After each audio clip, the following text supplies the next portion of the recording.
Here's a fly ball out towards center field. This one's going back, and this one is gone! Taylor gets this one out towards center field to the short porch, and it's a grand slam! That's a floater, out to short. And it's booted off the shortstop's glove! Just like we drew from Hollywood. Caladros, the 3-2. Swing and a miss! And the Audubon Green Wave have upset the Kingsway Dragons!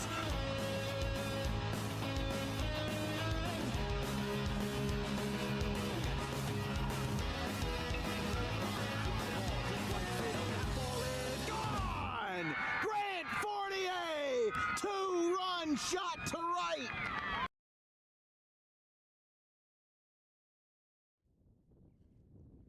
It is a beautiful day for baseball here on a Saturday morning as the Gateway Gators will play host to the Woodstown Wolverines. I'm Jake Clark, joined by the man himself, Dan Wilkins. And Dan, a game that very early in the season, Gateway starting off the year 1-0 with a 15-3 win against Pleasantville yesterday, and they have a doubleheader here today. So 3 games in the span of 24 hours for the Gators. That's got to take a lot out of these players and fatigue them very heavily.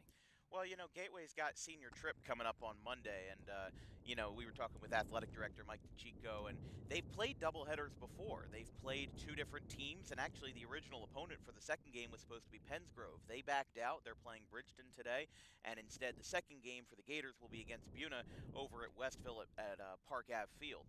So I'm excited for what Gateway can do. This is an ambitious move. Early in the season, you don't know what's going to be next, and you're going to be playing your first games for a long time.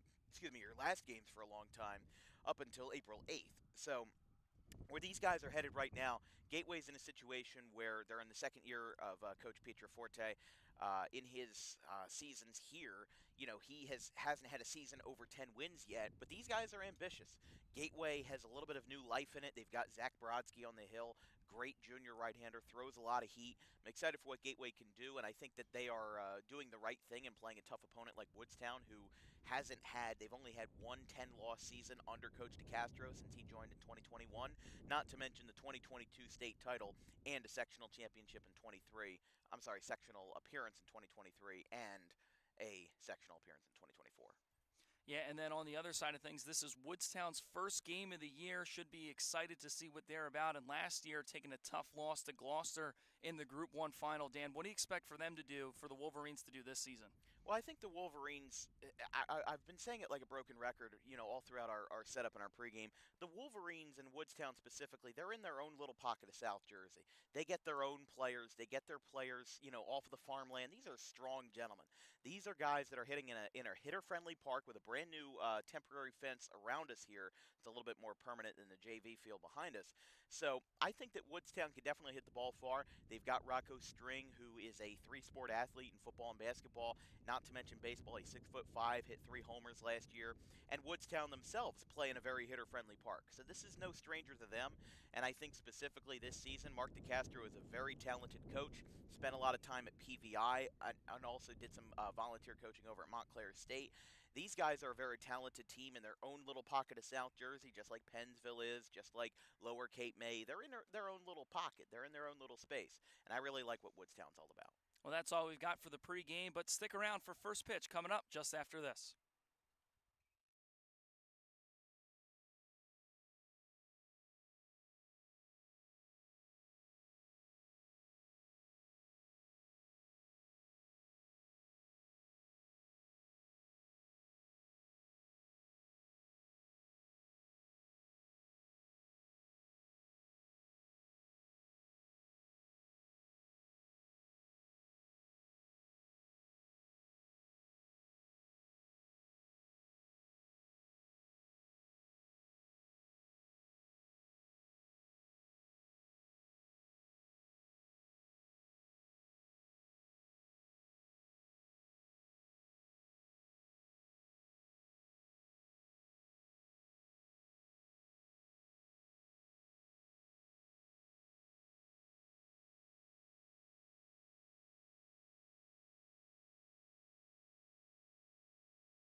So we are ready to get underway here from Gateway Regional High School. I'm Jake Clark along with Dan Wilkins on the call today for the 10 a.m. first pitch between the Woodstown Wolverines and the Gateway Gators.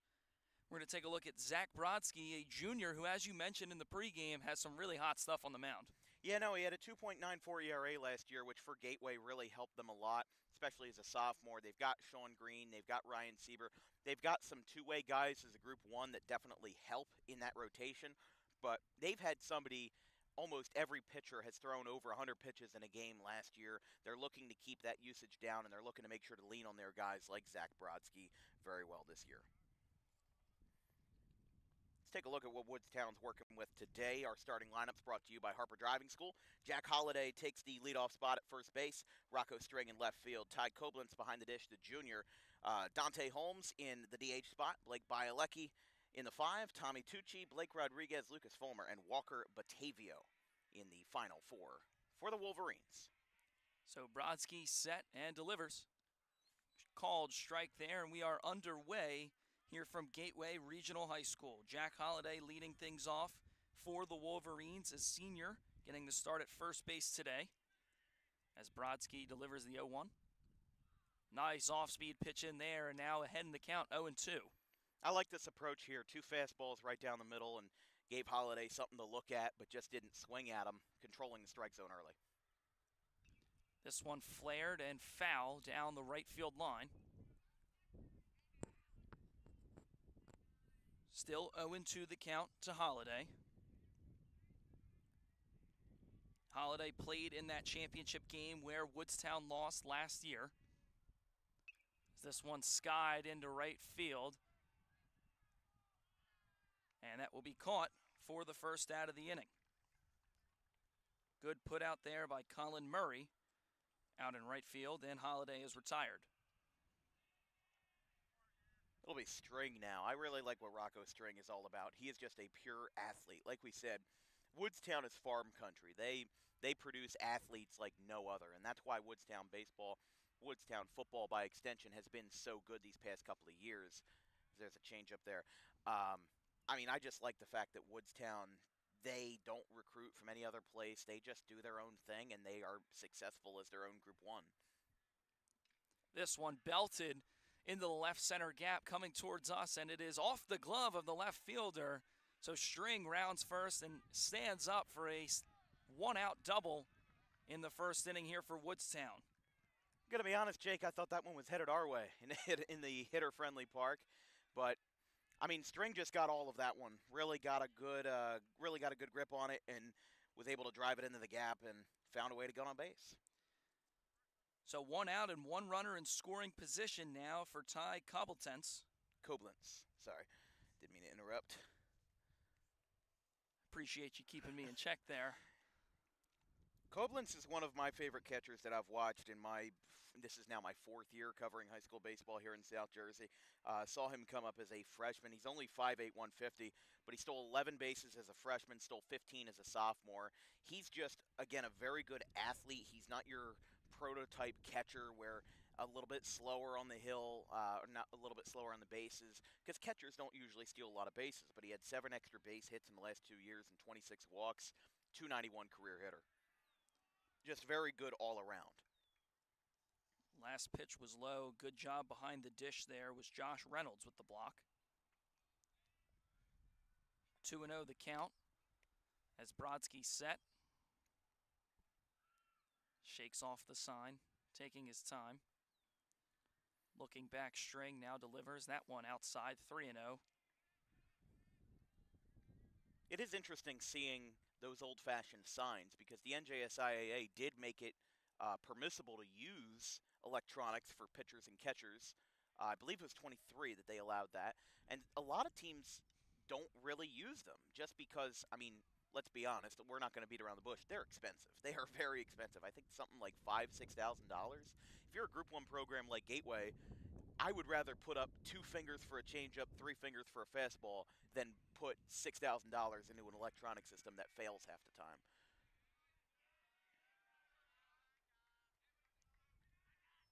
Three and one the count.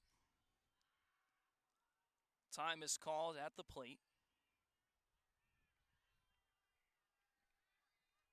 Koblenz has worked his way up through the lineup through the years at Woodstown. He was in the 8-9 slot as a freshman, moved up to the 5-6. Now as a junior, he's already hitting third.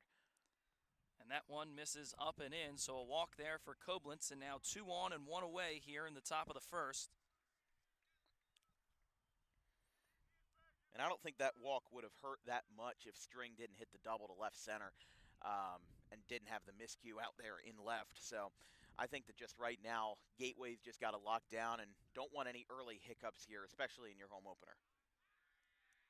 Up to the plate now, the designated hitter in today's contest, Dante Holmes, with a chance to drive some runs in. A called strike there as Brodsky gets ahead 0-1.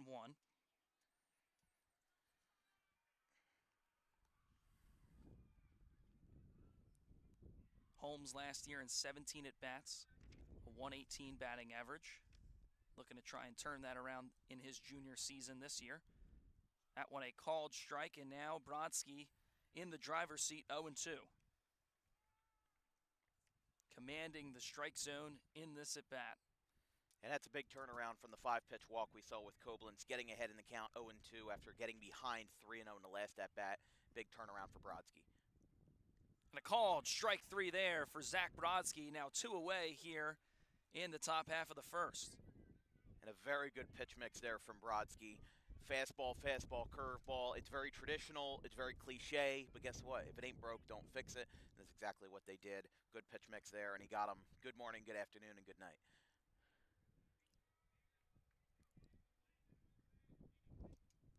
So that pitch misses low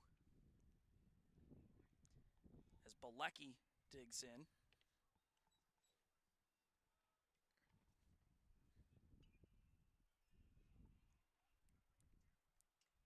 One and 0 the count as Brodsky gets set on the rubber. Here's the pitch. That one cut on and missed, and now 1-1. High fastball to Blake Bilecki, the junior outfielder, who's getting the start in center field today.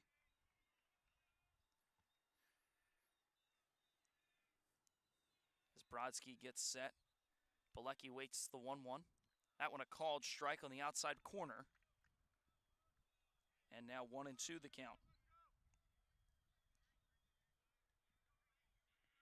Brodsky's handling the pressure well. 2 on, 2 out. Right now heading to count. Brodsky looking to get out of a jam. Here's the pitch. That one misses outside.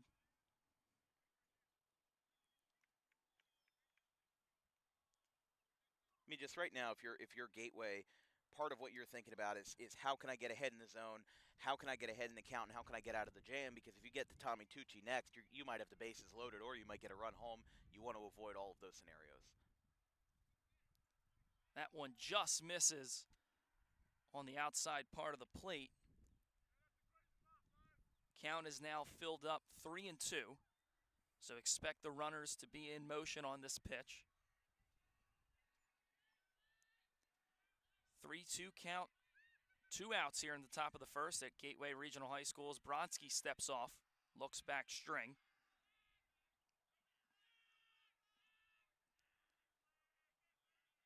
As Bilecki in a big spot now. Brodsky set, kicks, fires. That one smoked on the ground, fielded it short. They'll take it to second for the fielder's choice, and Gateway gets out of the inning unscathed. 0 runs given up in the top of the first. We'll be right back for the bottom of the first after this.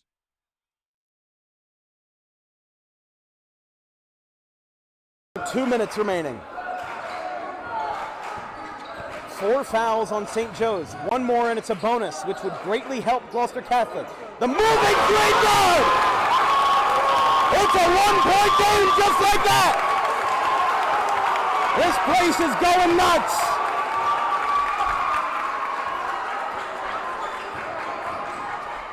And now a drive to the basket by Spross. He lays it up and lays it in. St. Joe's has 2 timeouts remaining. Gloucester Catholic still has 3. Here we go. Mascaro pulls up. He goes to 3. 6 points. Jack Mascaro has tied the game with 90 seconds remaining. How will the Wildcats respond with a miss of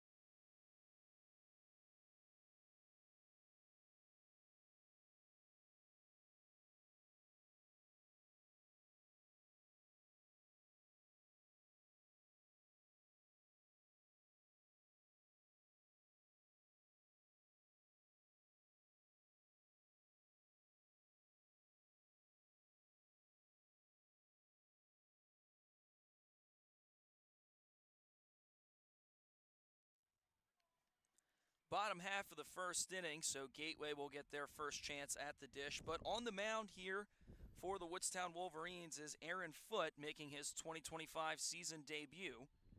Had a pretty solid season last year, Dan. Yeah, no, he threw the same number of innings as Zach Brodsky did last year as a sophomore, and I'm a little bit surprised they didn't go with Mike Valente for the opening role, but obviously still early in the season. These guys are going to find a way to figure things out very early on. And I like what Woodstown's all about with their pitching. They've got a deep roster that has a lot of two-way players, and Foote just happens to be one of them. Foote's pitch misses low.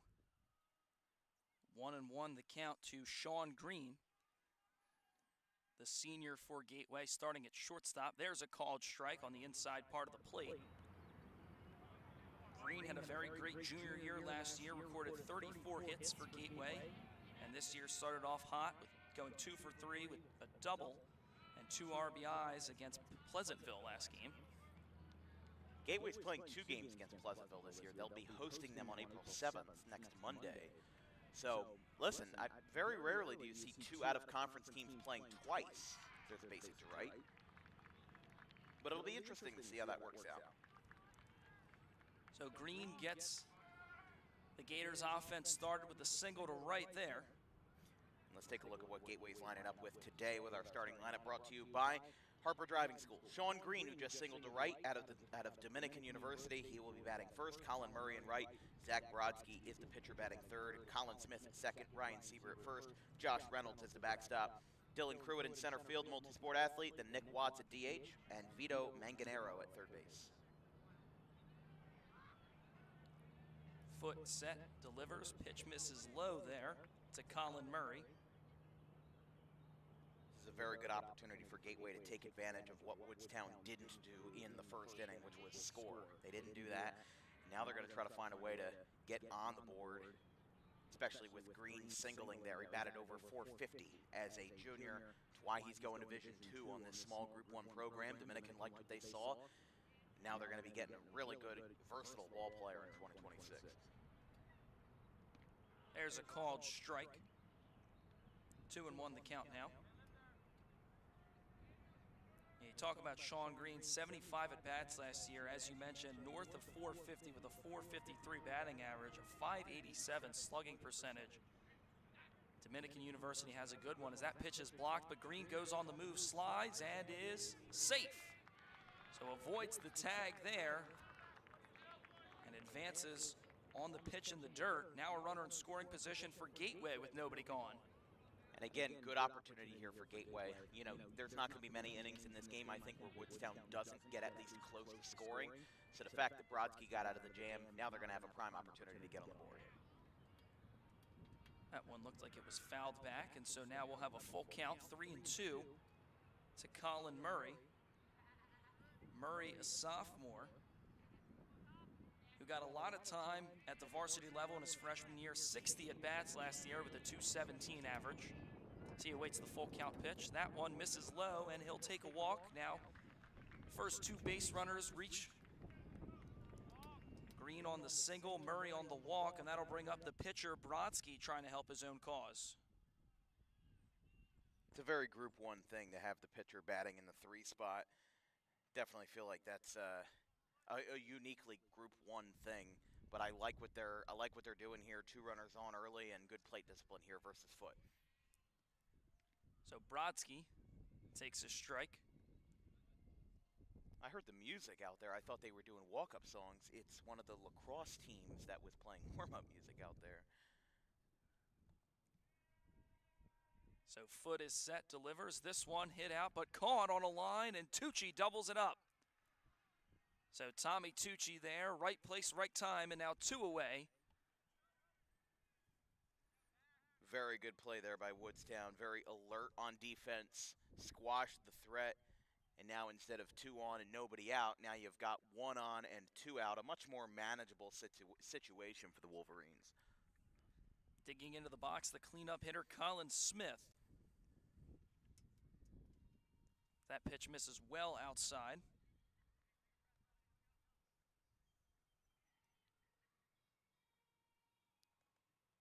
Foote looking for the sign. Checks the runner at first. And there's the pitch. That one misses low. 2-0 the count.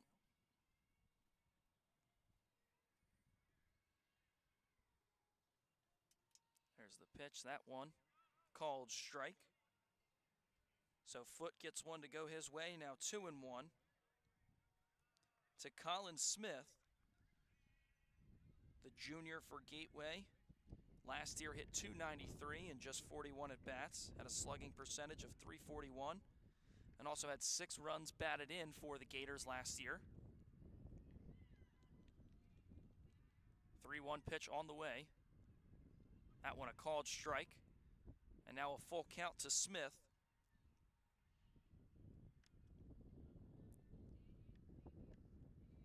Murray on first, and he takes off, and that one cut on and missed, so Foote gets the punch out to end the inning. 0-0 as we're through 1 here at Gateway Regional High School.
Walk-up songs. It's one of the So we're back here, but before we get to the top of the second, take a look at the replay here. This one hit out, but caught on a line, and Tucci doubles it up and help get Woodstown out of a jam. 0-0 the score here, as Tucci now up at the dish, pops a bunt foul.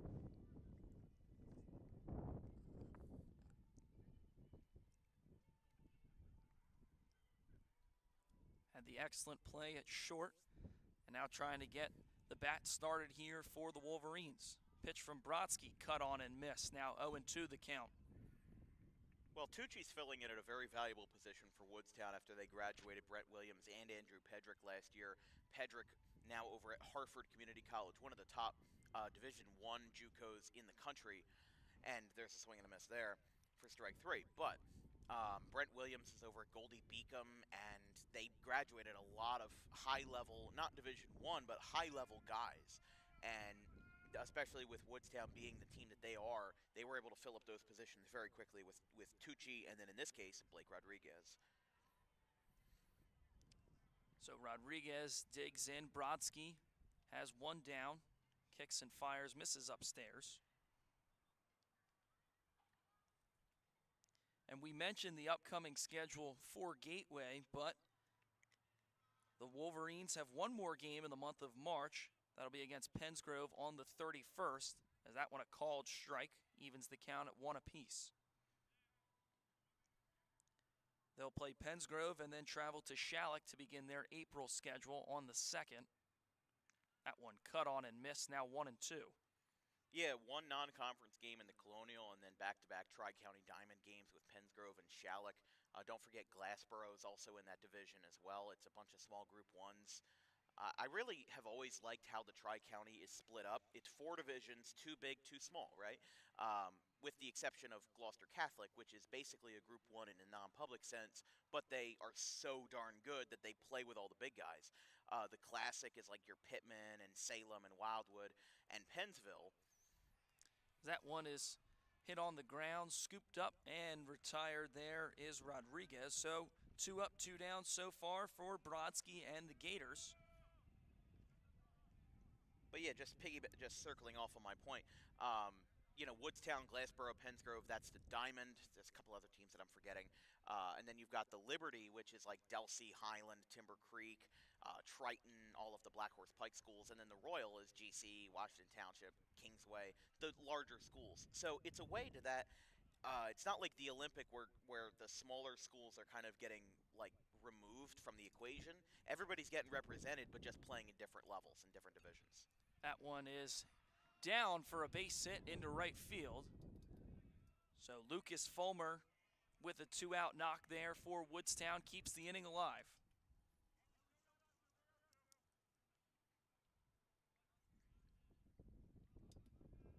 Now digging into the box will be Walker Bavito.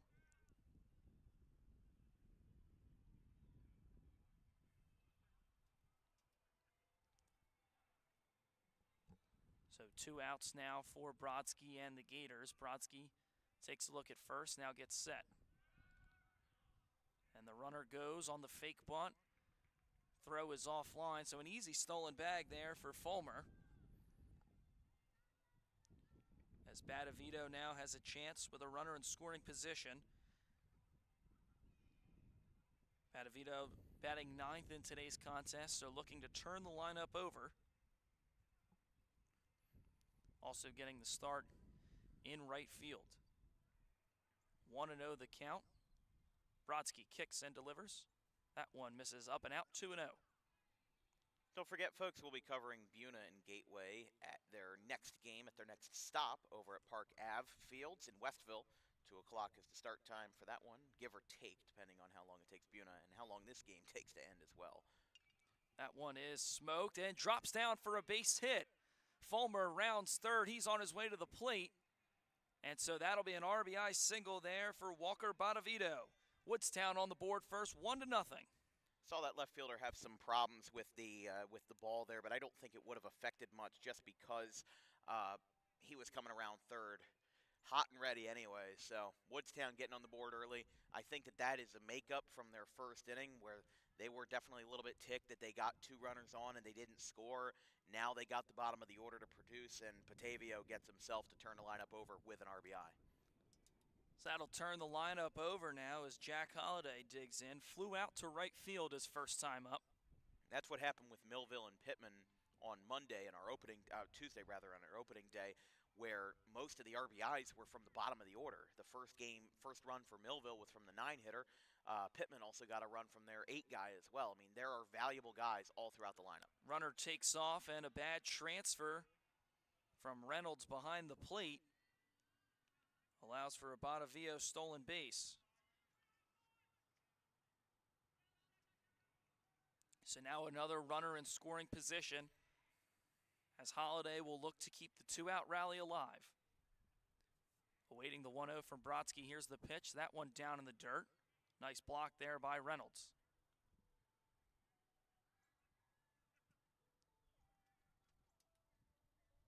Even giving up just the 1 run, Brodsky still pitched well. Still early in this game. That one cut on and missed there by Holiday. A big 2-0 hack there from the first baseman.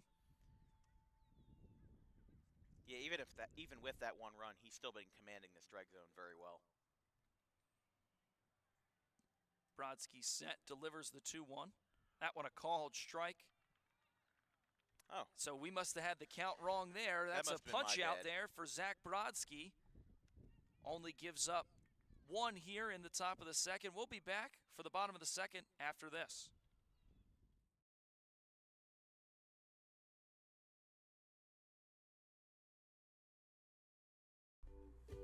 In life, the road ahead is full of possibilities, but to navigate it safely, you need the right skills.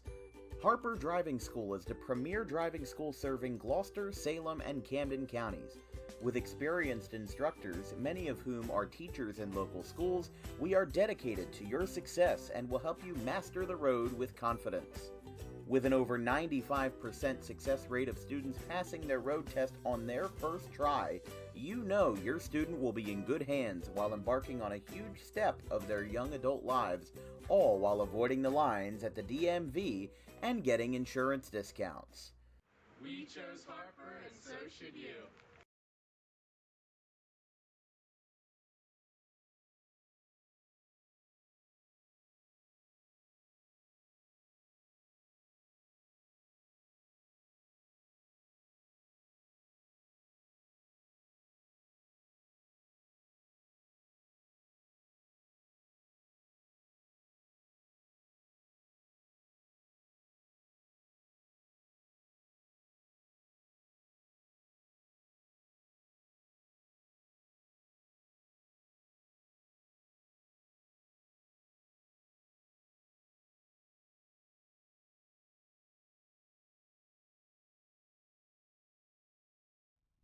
Bottom half of the second inning, Woodstown leads 1-0, trying to keep it that way as Ryan Sieber will lead off for the Gators. Ryan Sieber, DWB associate. I usually don't get to call games like this with our guys playing. The only other example we'll have this year is Colin Morris out of Highland, but pretty much everyone's out of high school already. So I'm not calling your intramural basketball games, Jake. That's right, yeah. So I don't think I'll be doing that anytime soon. So this is the closest I get. I mean, Sieber's a great guy. Obviously hit I think it was 247 last year, but he's one of the best that we have. So I'm very glad to see him getting this opportunity. Yeah, 70 at bats, 243 average with a 257 slugging percentage and 12 RBIs. This year, 1 for 1, batting 1,000 already, trying to continue that trend. But here's the pitch from Foot. That one fouled back late on that fastball. Seemed a little behind on those last fastballs. Hit them both in the same spot in that little gully down the left field line. I think if he tightens up that swing a little bit earlier, he can definitely pull the ball because he's hitting the ball far, just not in the right direction. So Foot in his windup. Now the pitch. That one misses outside. I like the 1-2 curveball, especially to a lefty who's got a lot of pop. It can be very tempting to try to swing at that ball outside. That one fouled back, and a great 2-strike approach there from Ryan Sieber. I mean, that was like a half swing, almost like an excuse me swing. I don't think he meant to swing at it. But if he did go all the way around, I think he could have made some good contact. Pitch from Foot.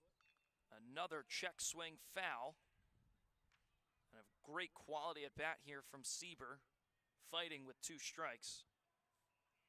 And especially since Woodstown and DeCastro are not working with their opener, Mike Valente, today, it'll definitely mean that Foot getting his pitch count up is going to be bad news for the bullpen, especially if they got to go in the middle innings. This one grounded now to second. Easy throw over to first as Lucas Fulmer records the putout, throws it over to Holiday. 4-3 if you're scoring the game at home for the first out of the inning.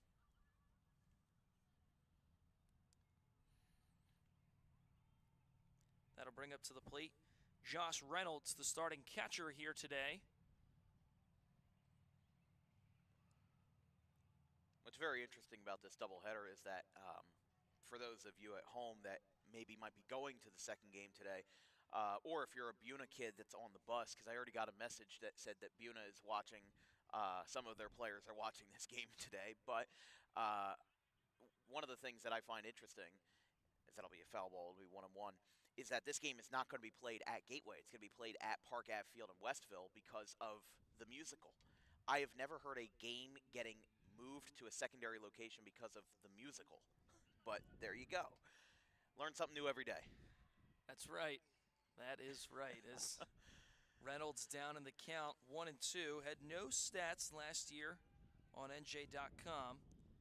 But as a sophomore this year, went 1 for 2 with a single and 2 RBIs against Pleasantville, where Gateway was able to get their first win of the season. 15-3 the score as Foote delivers.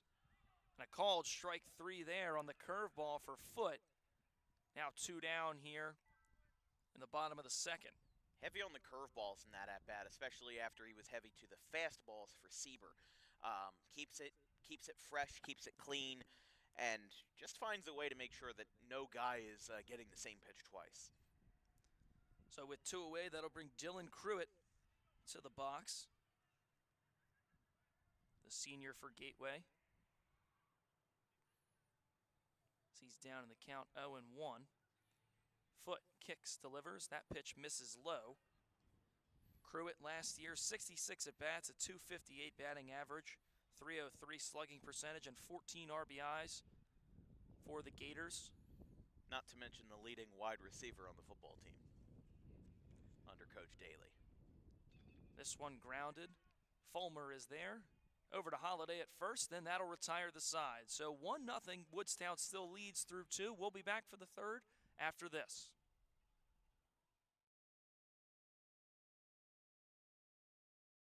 Two minutes remaining.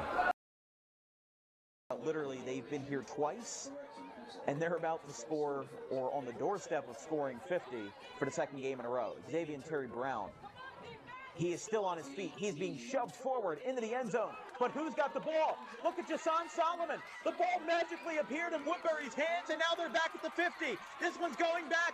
This one's going to go to the distance. I don't see any flags. Did that just go for 100 yards? I think it did.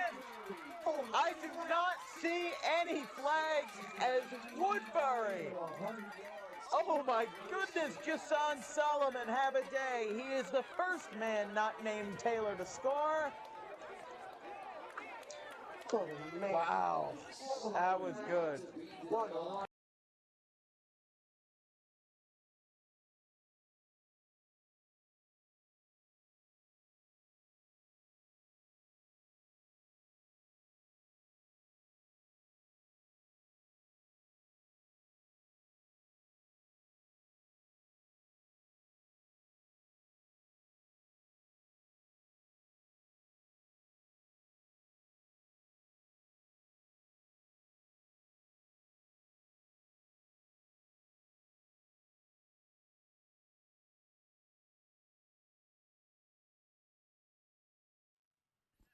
Welcome back here from Gateway. This broadcast is brought to you by Garden State Pet Center. Keep your pet happy and healthy with the most organic food products available in South Jersey, along with toys, cages, accessories, and much, much more. Visit today or 7 days a week at 226 South Whitehorse Pike in Audubon. Top half of the third inning, Rocco String leading things off. Had the double to the left center gap last time around. Time is called. Brodsky coming out for the third, just the one earned run in this contest. That was back in the second inning as Bavito had the RBI single.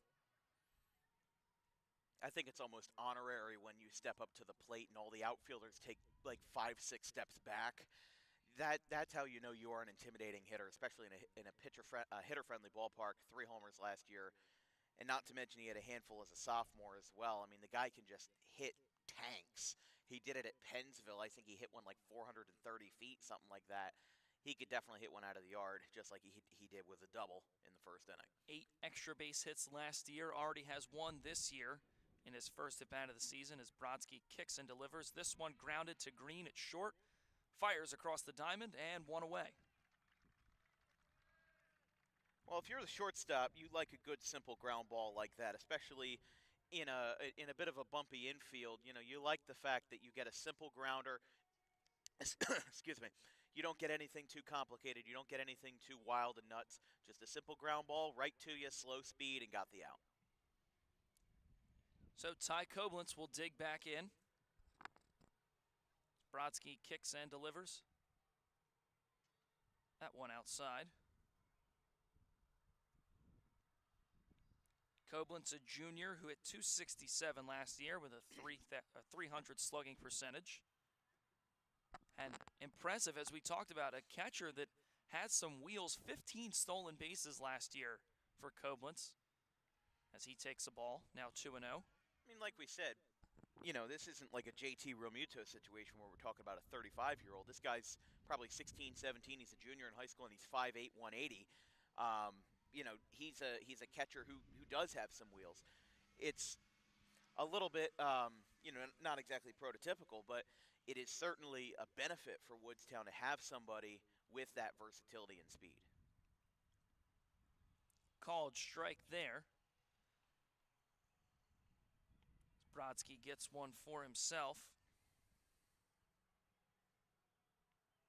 And he delivers and fires, and that one is hit well. And a single there for Koblentz. One out base knock there for the junior catcher, and that'll bring up Dante Holmes with a runner on. Good approach there. Got ahead in the count. Didn't swing at anything he didn't like, and especially because he's seen Brodsky before. He knows what he's all about, and now he finds a way to get on and get a base knock. Because walks are always good, but hits will do a lot more for your recruiting. They'll do a lot more for your film, your highlights. Because if a coach sees that you walk a lot, it's a good thing, but it doesn't show as much as, you know, your hitting approach, how you swing, how you make contact with the ball, and how you barrel it up. Another pickoff there. Almost went wide. As we talked about, Koblentz, 15 stolen bags last year in 2 seasons with the Wolverines, has 26 on the career. That one low, and Koblentz with an easy stolen bag puts himself now into scoring position. I was going to say on that last pickoff throw, that's always a little bit dangerous because there's no fence down the first base line. If that throw gets away, there's only about 15 feet maybe of space. If that ball gets away, it's an easy two-base error, and he gets to third. So you have to be careful with those. You know, at a place like Delran, where there's permanent fencing, I don't know, that just came off the top of my head. Bishop Eustace, Cherry Hill West, any place with permanent fencing around the infield, yes, you can be a little bit more quick and quick-witted with it. But I think that in a place like Gateway, if you're Brodsky, and especially if you're Sieber, you have to have that chip on your shoulder with pickoffs because you know what's going to happen if the ball goes behind you. It's going to be a two-base error, and that's going to hurt. That's going to hurt them doubly. So the umpire now going back to home plate. I think he got chipped with that foul ball there. Hit the catcher, and it hit the umpire. Had a bit of whack-a-mole. So Koblentz on second. Holmes up at the dish. One away here in the top of the third. That one cut on and missed. Good fastball at the top of the zone there from Brodsky. Now makes the count 2-2.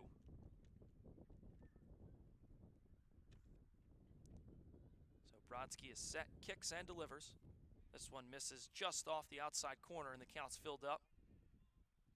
Umpire's been running the zone with the letter of the law today. He hasn't been calling a lot of those outside pitches. He's been hasn't been very generous, which is how it really should be. And I like it that way. That one fouled.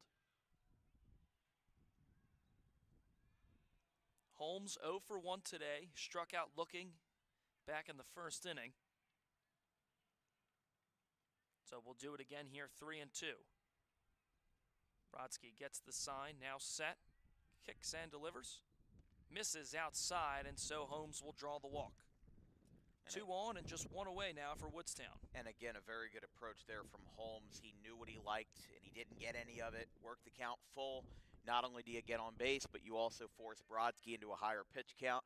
Might get that bullpen active in a couple of batters if Woodstown gets another run on the board. And just like that, going to have a mound visit with Brodsky. So they're going to want to talk things over after the single and then the walk. Two runners on. Actually, I apologize. It is a batter visit, which is something that you can do in high school and in college. Usually it's not really permissible in Major League Baseball, but they're all grown adults by then. While we have this stoppage, let's go over the schedule for next week on DWB. On Monday, March 31st, we've got the unofficial opening day. Yes, these games count, but most teams are starting on Monday. Williamstown and Clearview, 4 o'clock from the Bog. Tuesday, April 1st, it's no joke. We've got Rutgers-Camden baseball, 6 o'clock versus the Delaware Valley Aggies. April 2nd will be versus, I'm sorry, I keep blanking on it. April 2nd is going to be, actually, Jake, I'll let you resume while I remember what my schedule is. Gloucester Catholic Kingsway, April 2nd. So a good slate of games coming up this week as Brodsky misses high. We've also got a good slate of games today as there's the doubleheader. You can catch the second game at 2 o'clock as Gateway will take on Buna. First time Buna's appeared on DWB since September 1st, 2023 in football. That one misses up and in there to Bilecki. Bilecki grounded into a fielder's choice his last time up. And even though that was a batter visit for Mark DeCastro, I am a little bit surprised that the pitching coach for Gateway hasn't come out to talk to Brodsky. He's walked a fair number of batters, and he's allowed Woodstown to barrel it up. Already down 1-0. You don't want this game to get even further into Woodstown's hands with the offense that they have.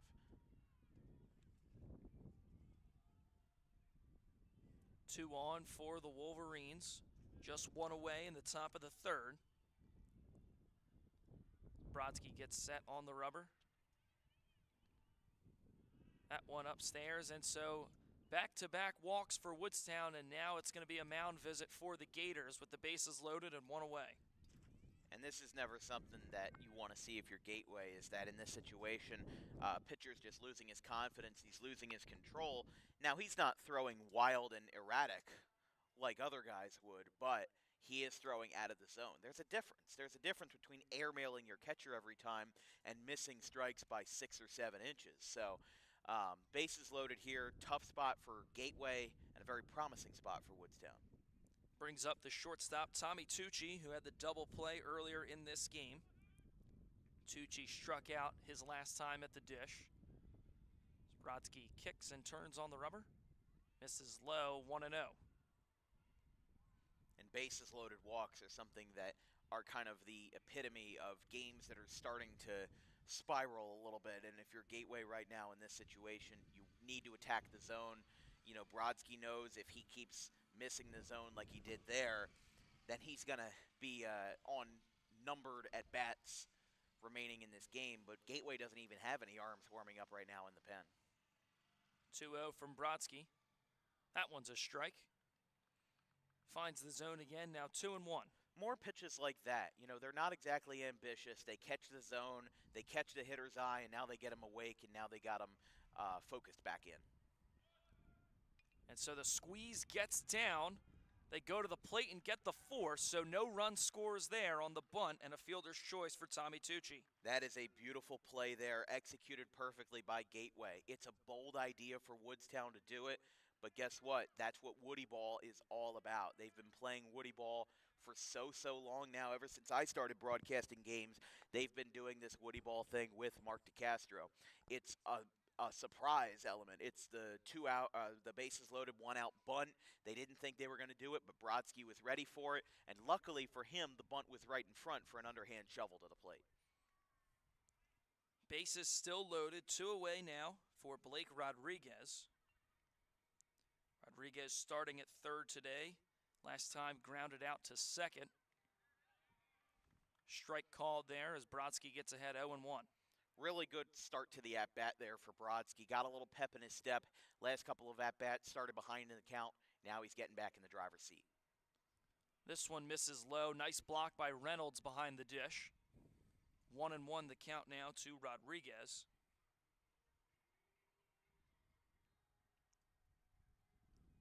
2 outs, bases loaded, top of the third. Brodsky kicks.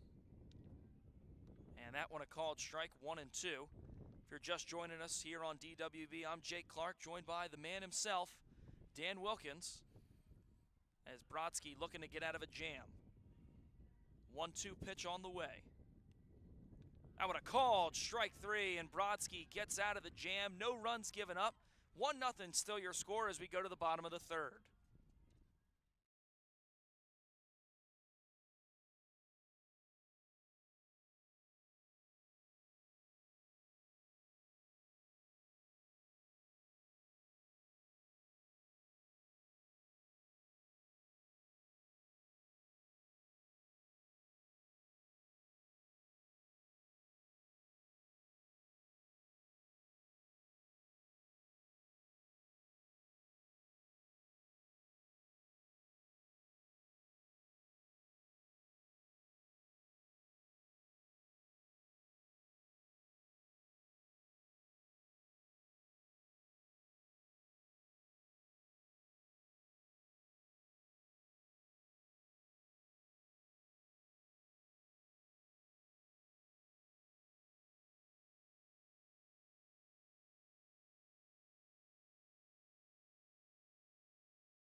Bottom half of the third about to get underway. Foot still on the hill for Woodstown. 0 runs given up to this point. 8, 9, and 1 due up now for the Gators,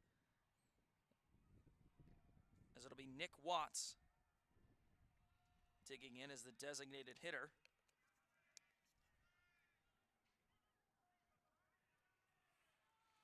And there's one away. 6-3 ground out there. So a quick ground ball. That'll bring up Vito Manginaro.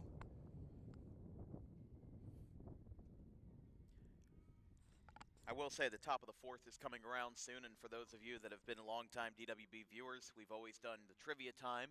I will say it is coming back this year, but we still have to gather questions. We still have to gather different sorts of categories.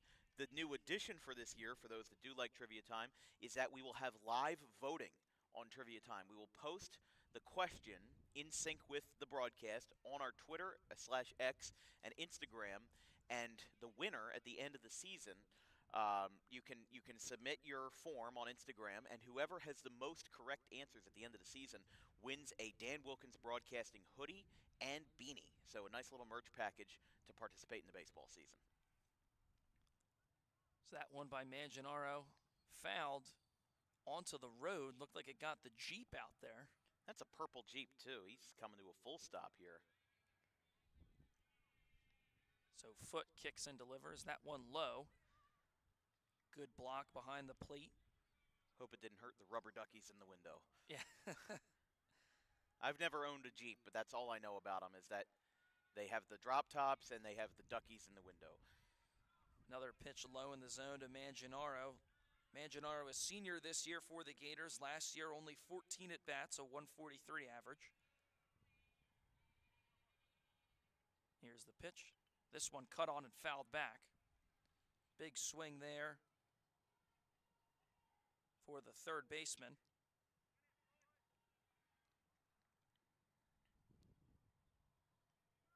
So Foot is set on the rubber. Turns, kicks, and delivers. I'm going to call strike 3 there on Manginaro, so he's sent down looking for the second out of the bottom of the third. And for Woodstown in a 1-0 lead, no 1-0 lead is ever safe, and no 1-run lead is ever safe. So the fact that he's controlling the zone, getting a first pitch ground out, and then a nice commanding strikeout there from Manginaro to bring it back to the top of the card. Back to the top of the order now, as Dan jumps at the lacrosse horn. Yeah, I think my headset almost flew off my head. That one a called strike there to Sean Green. If only we had a camera on us to get that on replay. That was... You should have seen it for Audubon when they did track and field matches and they had the starter pistol. They lined up right behind me, and I was looking at my scorecard. I just about fell out of my chair. Another curveball there from Foote, but that one misses low.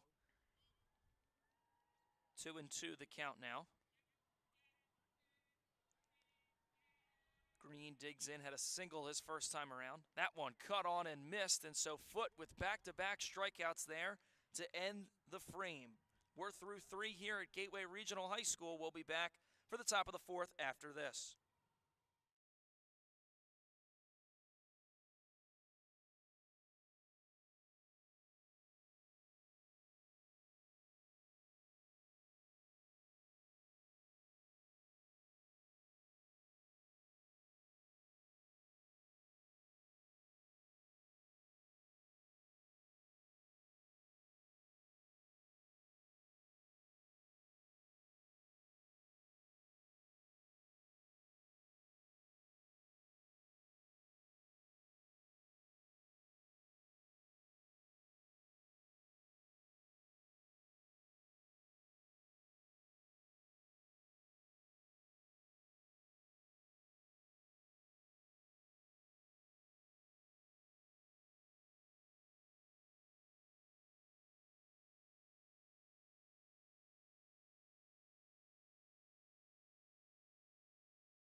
Top half of the 4th here on Dan Wilkins Broadcasting.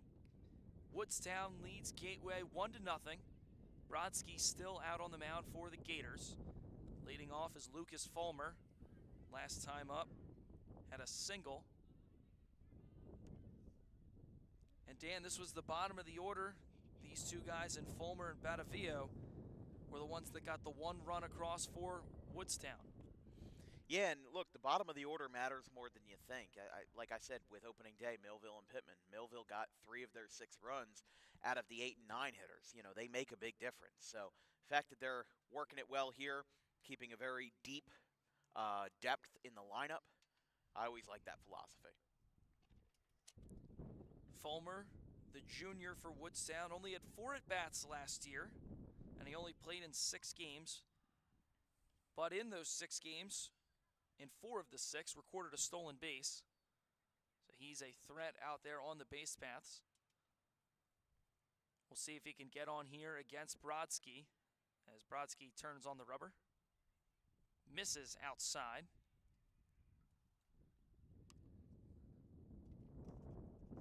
We've seen Brodsky walk a couple hitters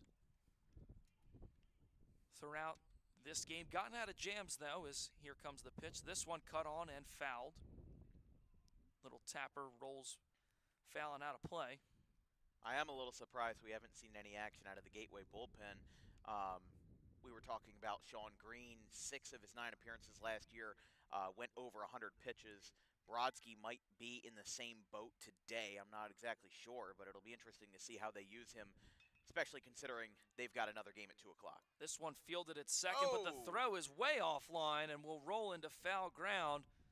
And so Fulmer will advance on the throwing error there, now at second base. So a runner in scoring position to start the top of the 4th for Woodstown. I think he just held on to the ball too long there. I mean, that's kind of an exaggerated version of a mistake there. I mean, he just ended up, I don't know if he lost his footing or something, but it seemed like maybe he was slipping as he was going down, and then threw the ball no less than 20 feet down the right field line, and just an unfortunate mistake. I'm not trying to bag on the kid or anything, but it's definitely an unfortunate mistake, and definitely with Woodstown up 1, don't want to make those mistakes. Well, and that was a great play into the hole there by Smith at second base, but the throw was just offline, and now a runner in scoring position for Walker Batavillo, as this one will get down in fair ground. And he touched it too. It's a fair ball.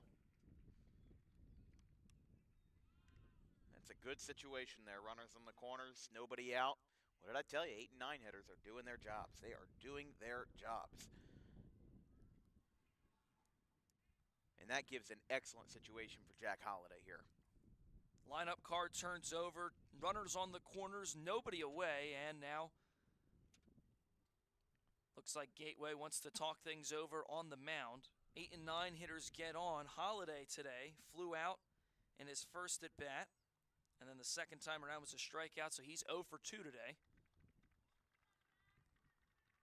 Looks like Brodsky's day is done. Yeah, I definitely think that was a kind of abrupt end there. They must have had somebody warming up then because, or they had somebody in the field who's going to go do it because I wasn't sure. I didn't see any changes out there, but looks like they're going to bring on a gentleman from the dugout, a right-hander. Can't look at that number. It's number 5 on their roster. No, Brodsky is number 5. Might have switched his glove. He's also an infielder for That's this true. team. And that's a very Group 1 thing to do, is to just switch gloves and move to third base or something like that. So it looks like we will have a DWB pitching change as these guys are going to talk it over and send a new arm out to the hill. Brodsky's day is done, and 2 runners are on for Woodstown. We'll take a quick break right after this on DWB, as it looks like number 2, Sean Green, is coming in the game.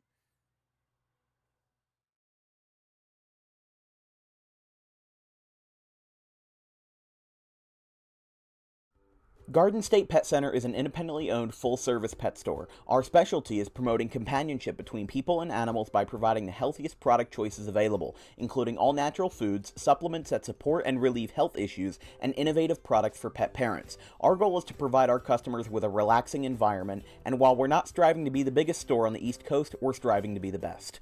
No other pet store will make you feel at home like we do. At Garden State Pet Center, we view pets as members of the family. We don't believe in fast, high-pressure sales, but instead matching up the right pet with the right owners, as you are making a lifelong commitment. Together with our team members, we would like your visit to our store to be both enjoyable and educational. Simply drop in and take a look around. View the birds, reptiles, small animals, toys, food, cages, and miscellaneous items. Learn of the services we have to offer and decide for yourself if this is the store you'd like to call your home away from home. Victor Santucci, owner of Garden State Pet Center. Visit us today at 226 South Whitehorse Pike in Audubon, New Jersey. We're open 7 days a week for all of your pets' needs.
Here at Gateway Regional, this broadcast is brought to you by our good friends over at Harper Driving School. Over 90% of students take their New Jersey State driving test who take their New Jersey State driving test with Harper pass on the first attempt. If you like those odds, you can book an appointment today at Suite 4 of the Total Turf Complex in Pittman at 614 Lambs Road. So Sean Green now on the bump, the innings leader last year for the Gators, 41 innings pitched, a 3.76 ERA. As the runner breaks for second, they throw right back to Green, and a stolen base there for Botavio as Jack Holliday up at the dish. Now 2 runners in scoring position for Holliday, who's 0 for 2 on the day today, but looking to try and come through in a big spot. They made the 1-for-1 swap, Gateway did. Brodsky now at short, cut on and missed there. Again, that's just high school substitution rules for you. These guys are literally just doing a 1-for-1 swap. It's a little bit interesting to see. Like, we did a Cumberland game, I think it was Thursday, and there was a time where Jack Bodine, the first baseman, was pinch run for with nobody out. And hold on here, they're going to hold. In my mind, I'm thinking, okay, it's a first baseman who's getting pinch run for, and he's not a pitcher or a catcher, and there's less than 2 out, so he's getting substituted out. And then the umpire announces to both coaches, 20's re-entering the game at first base. And I'm like, he got pinch run for.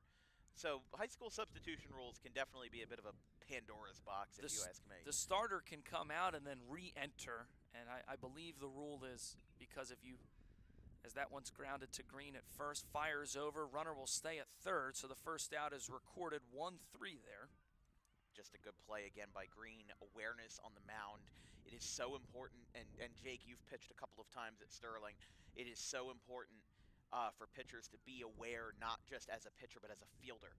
How did Greg Maddox win so many gold gloves? I think he won 16 or 17 gold gloves in his career because he was aware. He was always picking those ground balls. He was always catching the line drives. He wasn't just a scarecrow in the way. He was always an extra fielder ready to go. And a coach that I had would have loved that, would have called it a PFP, a pitcher fielding his position there for the first out of the inning. Is now to bring up the big bat of Rocco String, the guy that you and I highlighted in the selection show for this game.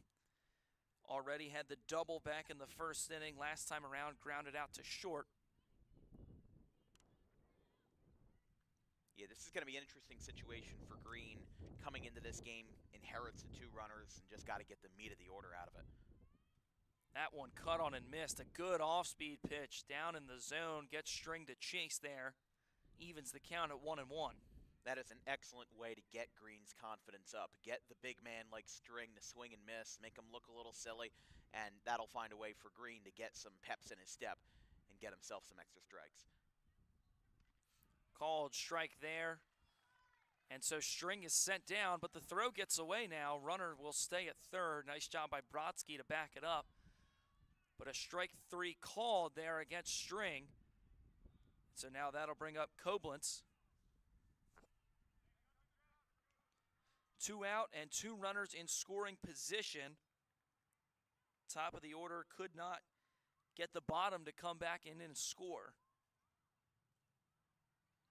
Sun is coming out here at Gateway. Sun is shining. It's a beautiful day today for late March. Very warm. It actually feels hot because right now our computer is reading 71. It's going to get up to 77 by the time we get to Westville today. And I'm sure once we have our eventual 77-degree day in like June or July, it's going to feel cold. But right now, it actually feels hot. This one smoked and foul down the third base line, so Koblentz just a little early there on that pitch. Gateway definitely avoided a very, not severe, but dire situation there with 2 runners in scoring position. Green's just got to get out of this jam for Gateway. And then they've got to get the offense going if they want to win this game, especially going into game 2 of the doubleheader. You want that confidence up. It's not like you're waiting until Monday to play. You're playing in 3 hours. So you got to find a way to get that confidence up. Green is set. Kicks and delivers. This one now swung on and a fair ball there. Easy score for Fulmer. On his horse is Botavio, and he is up and in. So now 3-0 there on a 2-out single for Ty Koblentz. That is an excellent piece of hitting. You can't get mad at that. That is a good piece of hitting there by Koblentz. Again, the number 3 hitter, he does his job. String got out there on the little dribbler. Now Koblentz comes up with 2 runners on. Those runs will now be charged to Brodsky, as Green won't be charged with any runs there. But still, individual stats aside, as a team, Woodstown has been getting their groove back in the hitting department. So a big hit there from the 3-hitter, Ty Koblenz, who is checked on at first. It'll bring up Dante Holmes to the plate. 0 for 1 with a walk as they check on Koblenz again. Good swing on that fastball. Pulled the first one foul down the line, and then this one sneaks through with a line drive as Koblenz takes off. Reynolds' throw is offline, and so another stolen bag there for the junior catcher. Holmes now with a runner in scoring position after the stolen bag. They've checked on him a couple times now. Looks like there's a little action behind the dugout for Woodstown as well. Somebody getting loose as that pitch missed upstairs. Yeah, that's what happens when you don't have on-field or really any bullpen at all. You just kind of make one with what you got, and these guys have a little space behind the dugout where these pitchers are warming up in the pen. Don't know who that is, though, back there. This one is chopped and off the glove of Green, but he still has it and fires to first in time. But not after the damage is done by Ty Koblenz with a 2-out RBI single. 3-0 Woodstown leads as we get ready for the bottom half of the 4th inning.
Three 0 your score in favor of the visitors today. Woodstown up on the scoreboard, and Aaron Foote still on the mound trying to keep Gateway off the scoreboard, but 2-3-4 up for the Gators as it'll be Colin Murray leading off.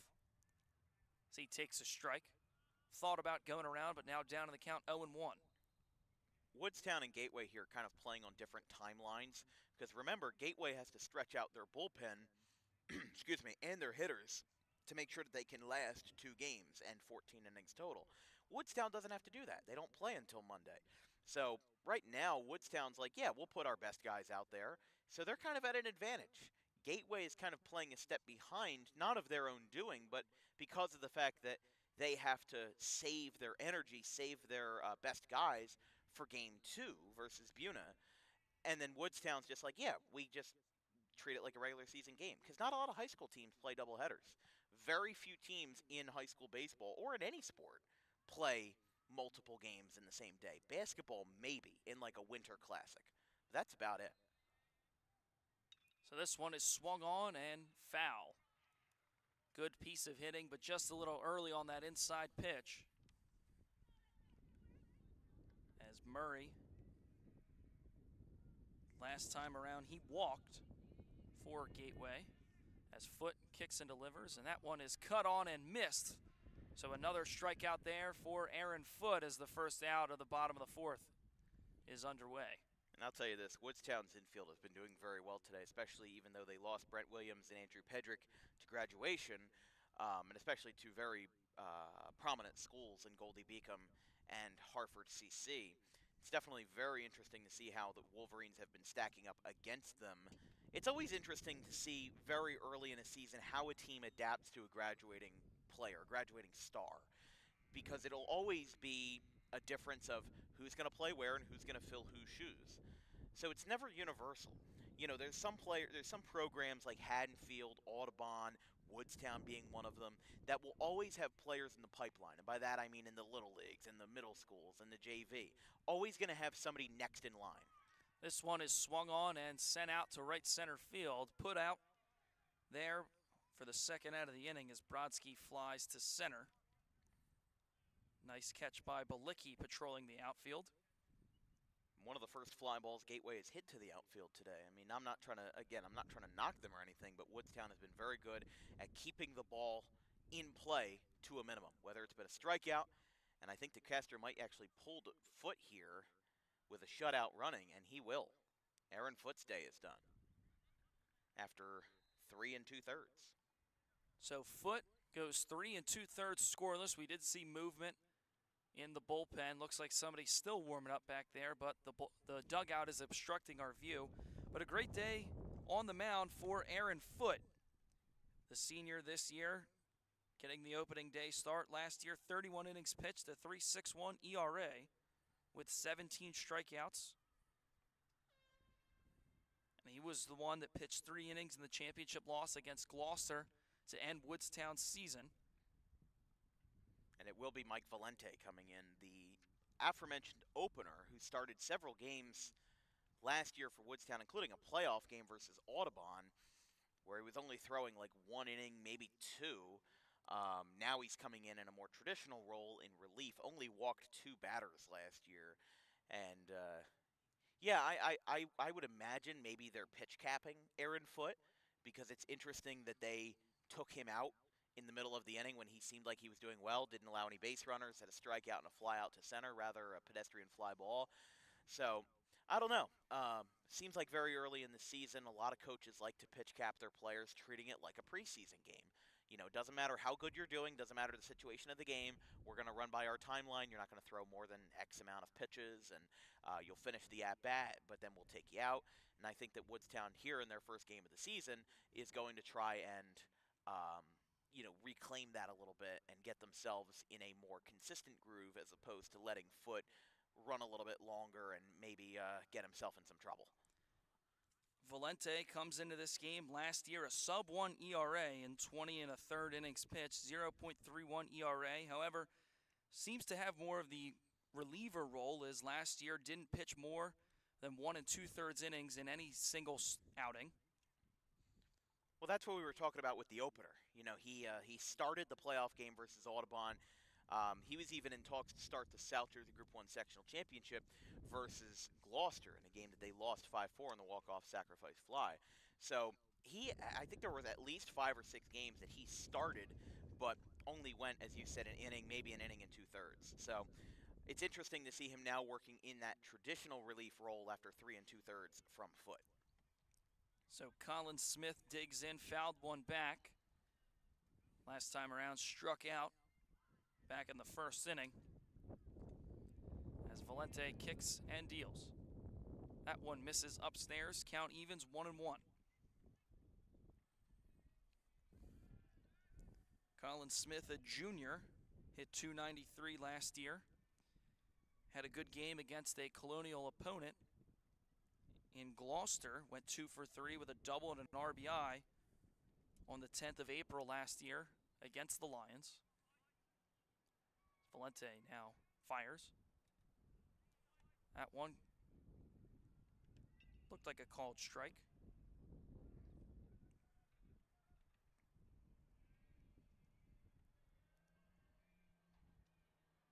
So Smith awaits.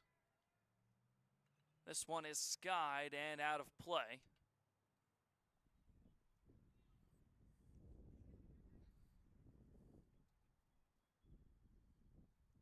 Smith also recorded 2 innings pitched last year for the Gators. Not a whole lot of a sample size, but might come in when needed, as that one just missed from Valente. Count is full 3-2. Ryan Sieber is going to be on deck here. Gateway definitely wants to get some base runners sooner rather than later. Full count pitch. That one is swung on and fouled back towards the road. Looks like it missed the black car that was driving by. You know what I realized? All those cars that are leaving the lot next to the JV field, that's the DMV facility down there. So a lot of cars might have been just getting their inspection, and they might be getting a dent in their window very soon. So Valente records the strikeout swinging to end the fourth. 3-0 still your score here at Gateway Regional High School. We'll be back for the top of the fifth here on Dan Wilkins Broadcasting.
So Sean Green still on the hill for the Gators as we get ready for the top half of the fifth.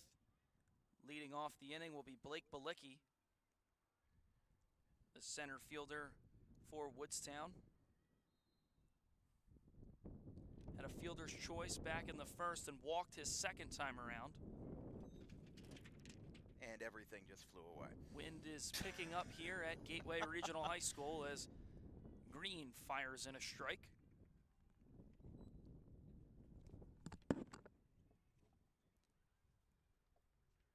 Sean Green, as we talked about on this broadcast, somebody that the coaches let go deep into games. 6 of 9 appearances last year. He threw over 100 pitches. That one missed outside. 1-1 the count now. So Balicki digs in, the junior outfielder. Recorded 30 hits last year, 28 singles. That pitch missed and a bad throw back there from Reynolds. Makes Green take a bit of a walk to go retrieve it. 2-1 your count.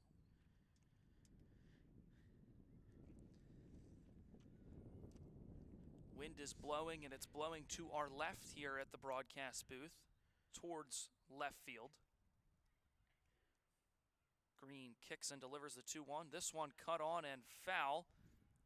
Right fielder might have a chance at it. No. Lands by a couple parents down the right field line. 2-2 your count.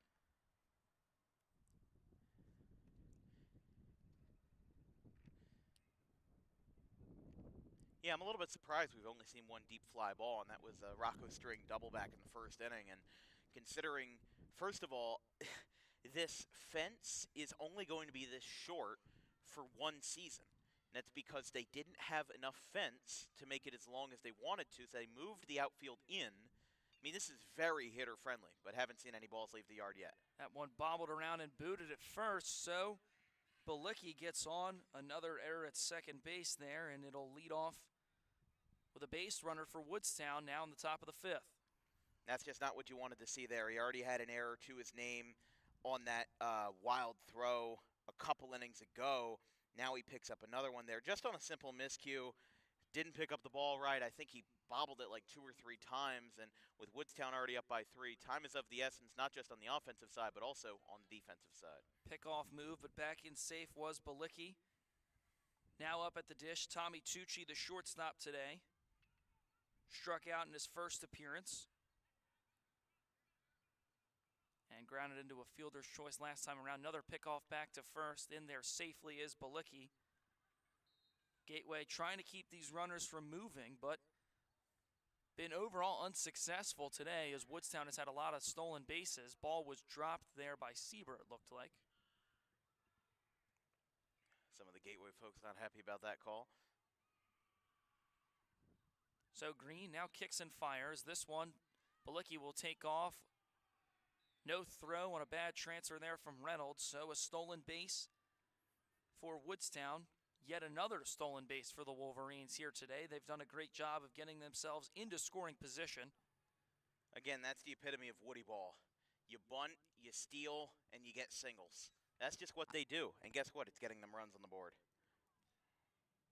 They've led now through 4 to this point as Green kicks, and a bunt attempt but pulled back there from Tucci, almost right on cue, as you were mentioning it, but 2-0 the count now to the sophomore shortstop.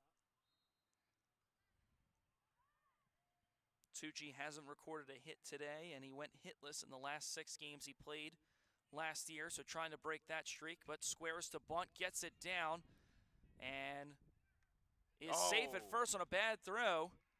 So Balicki will score. Tucci will get up to second. And now 4-0, Woodstown leads over Gateway. Tucci may have been safe regardless, but the bad throw ensures it and puts him into scoring position. Just not what you want to see there in this kind of situation. These guys are already with their backs against the wall offensively. Aaron Foote and Mike Valente have to this point shut them down. And at this point in the ball game, you don't want those errors. That's going to be their 3rd error of the game. Not something you want to see at this point, but still time to turn it around. This one gets to the backstop. And so Tucci now just 90 feet away from being the 5th run of this contest. Time is called. Coach wants to come out and talk things over with the infield. I think that's the right move here. Gateway's in a rough patch. They're going to try to figure things out, make sure everybody's on the right page, make sure everybody's on the right page defensively. Got to have some clean fields, got to just get yourself back into the ball game. I think that it's still very early in the season. Gateway played Pleasantville yesterday, and they're playing 3 games in 24 hours.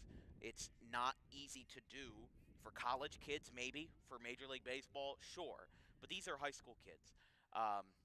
You know, I'm not going to dog on them for playing 3 games in 24 hours when they didn't make the schedule.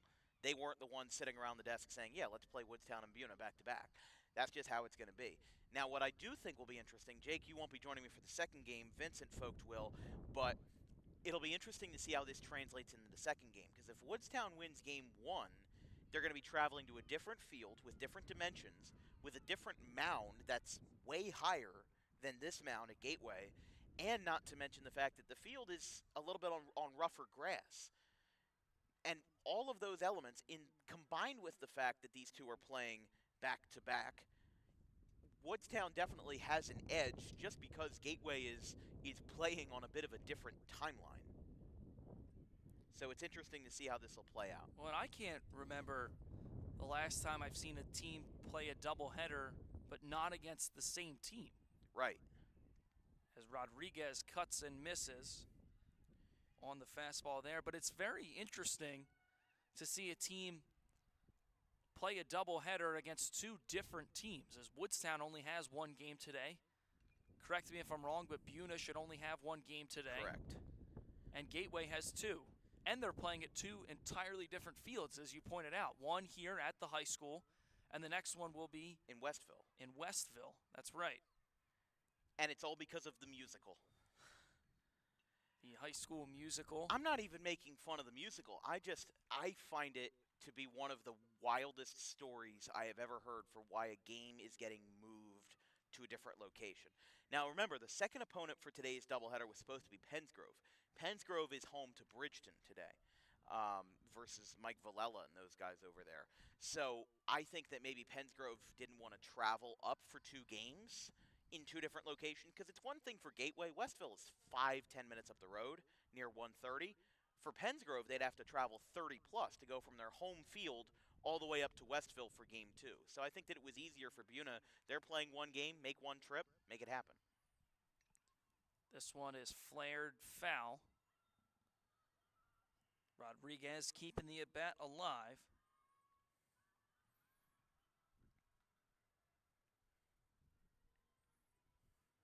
So 2 errors already in this inning. 1 run scored. A runner now at third. Time is called by Rodriguez at the plate. Nobody out.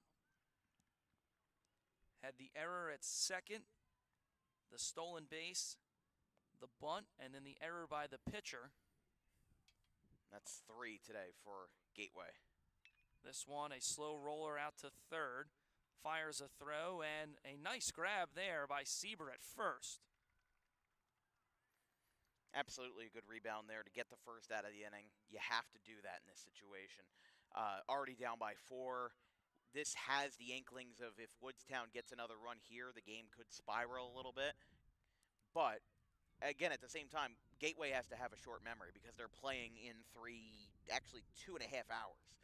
So I think it'll be interesting to see if that philosophy changes. I'll also be interested to see how the lineup changes. Because at this point in time, Gateway, as we said, like a broken record, playing a second game, not something that's often done in baseball, but they did it last year versus Pleasantville. This time the squeeze gets down, and Sieber fields it, and it's foul. So they tried the safety squeeze the first time around.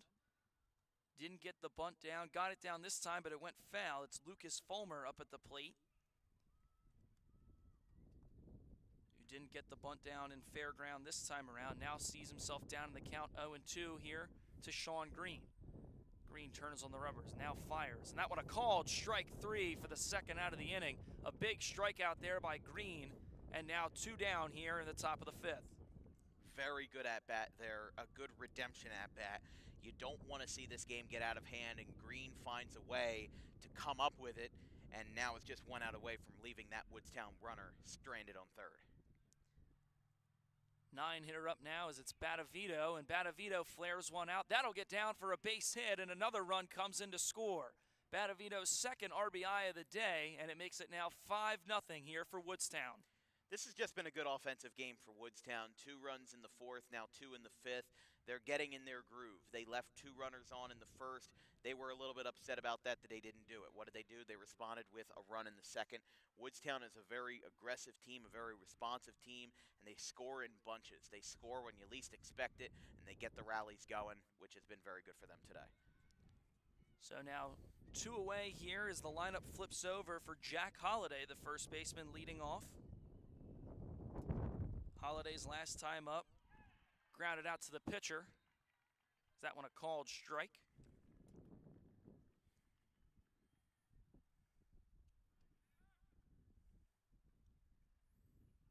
Holliday hit in that championship game as they throw over to Battavio. Went 1 for 2 with a single in the championship loss. And also last year had a good game against Glassboro, 2 for 4 with 4 RBIs. On May 14th, Battavio takes off. Reynolds throws down. His throw offline and not in time. So another stolen base there for the Wolverines. Battavio having a very good game. A couple stolen bags, 2 RBIs, and 1 in this inning to make it 5-0 against Gateway. Green kicks, delivers. This one cut on and through. Battavio rounding third. Oh. He's waved home. Ball gets by the left fielder. Holliday on his horse. He's at second. Thinks about 3. Puts on the brakes. And so a double there. Now going for third as the ball gets by everybody. Reynolds' throw down is in time. So Holliday trying to be a little aggressive there, but the run will still score. 6-0 Woodstown leads, but a bullet to third base by Josh Reynolds for the final out of the top half of the 5th. Don't go anywhere. Bottom of the 5th will be right here on Dan Wilkins Broadcasting.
Welcome back. Bottom of the fifth inning here on Dan Wilkins Broadcasting. This broadcast is brought to you by the dangerous Adrenaline Wrestling Gladiators, or Dog Pro Wrestling, South Jersey's best premier pro wrestling organization with high-flying action and nonstop entertainment throughout the state. For more information on future events, visit DAWG, yes, that's DAWG, ProWrestling.com. Bottom of the fifth coming up. Gateway trying to get on the board. Ryan Sieber leading it off for the Gators after Woodstown put up a couple runs in the top half of the fifth. Valente still on the mound, fires in a strike there to Sieber. Valente's not known for his velocity, but he is such an effective relief pitcher. Almost like, not to make a major league comparison, but Jamie Moyer, look at that. Back when he pitched for the Phillies and the Rockies, he was like 47, 49, but he threw so slow that it kind of came full circle, and then it became effective. Now, I'm not saying, yeah, go ahead. Valente's fastball outside, but you make a good point. Not a lot of high-velocity stuff here, but the control is really what is good about Valente, able to pinpoint exactly where he wants the ball to go as time is called in the batter's box by Sieber. Yeah, I'm not trying to – I don't want to get misconstrued that I'm, like, knocking Valente for not throwing fast. It's more of a compliment because he's throwing slow to the point where it's effective. Jamie Moyer threw, like, I think his fastball was like 79 miles an hour. Could he do that today? If Jamie Moyer was 10 years younger, I don't think he could do it in 2025 Major League Baseball just because of the philosophies. Only like the White Sox and Athletics would probably do it. But it's an interesting thought. Sometimes you don't have to pump the fastball at 95 to get good results. If you're a guy like Valente, you only walked 2 batters in 20-ish innings last year. Something's got to be going right, and velocity doesn't have to be a part of the equation. That one gets away. That's going to be a drop third strike. Drop third strike, and Gateway will take the base runner regardless. So a runner on, no out recorded here in the bottom of the fifth, but Sieber does get punched out. So a strikeout goes on Valente's record, but no out for it.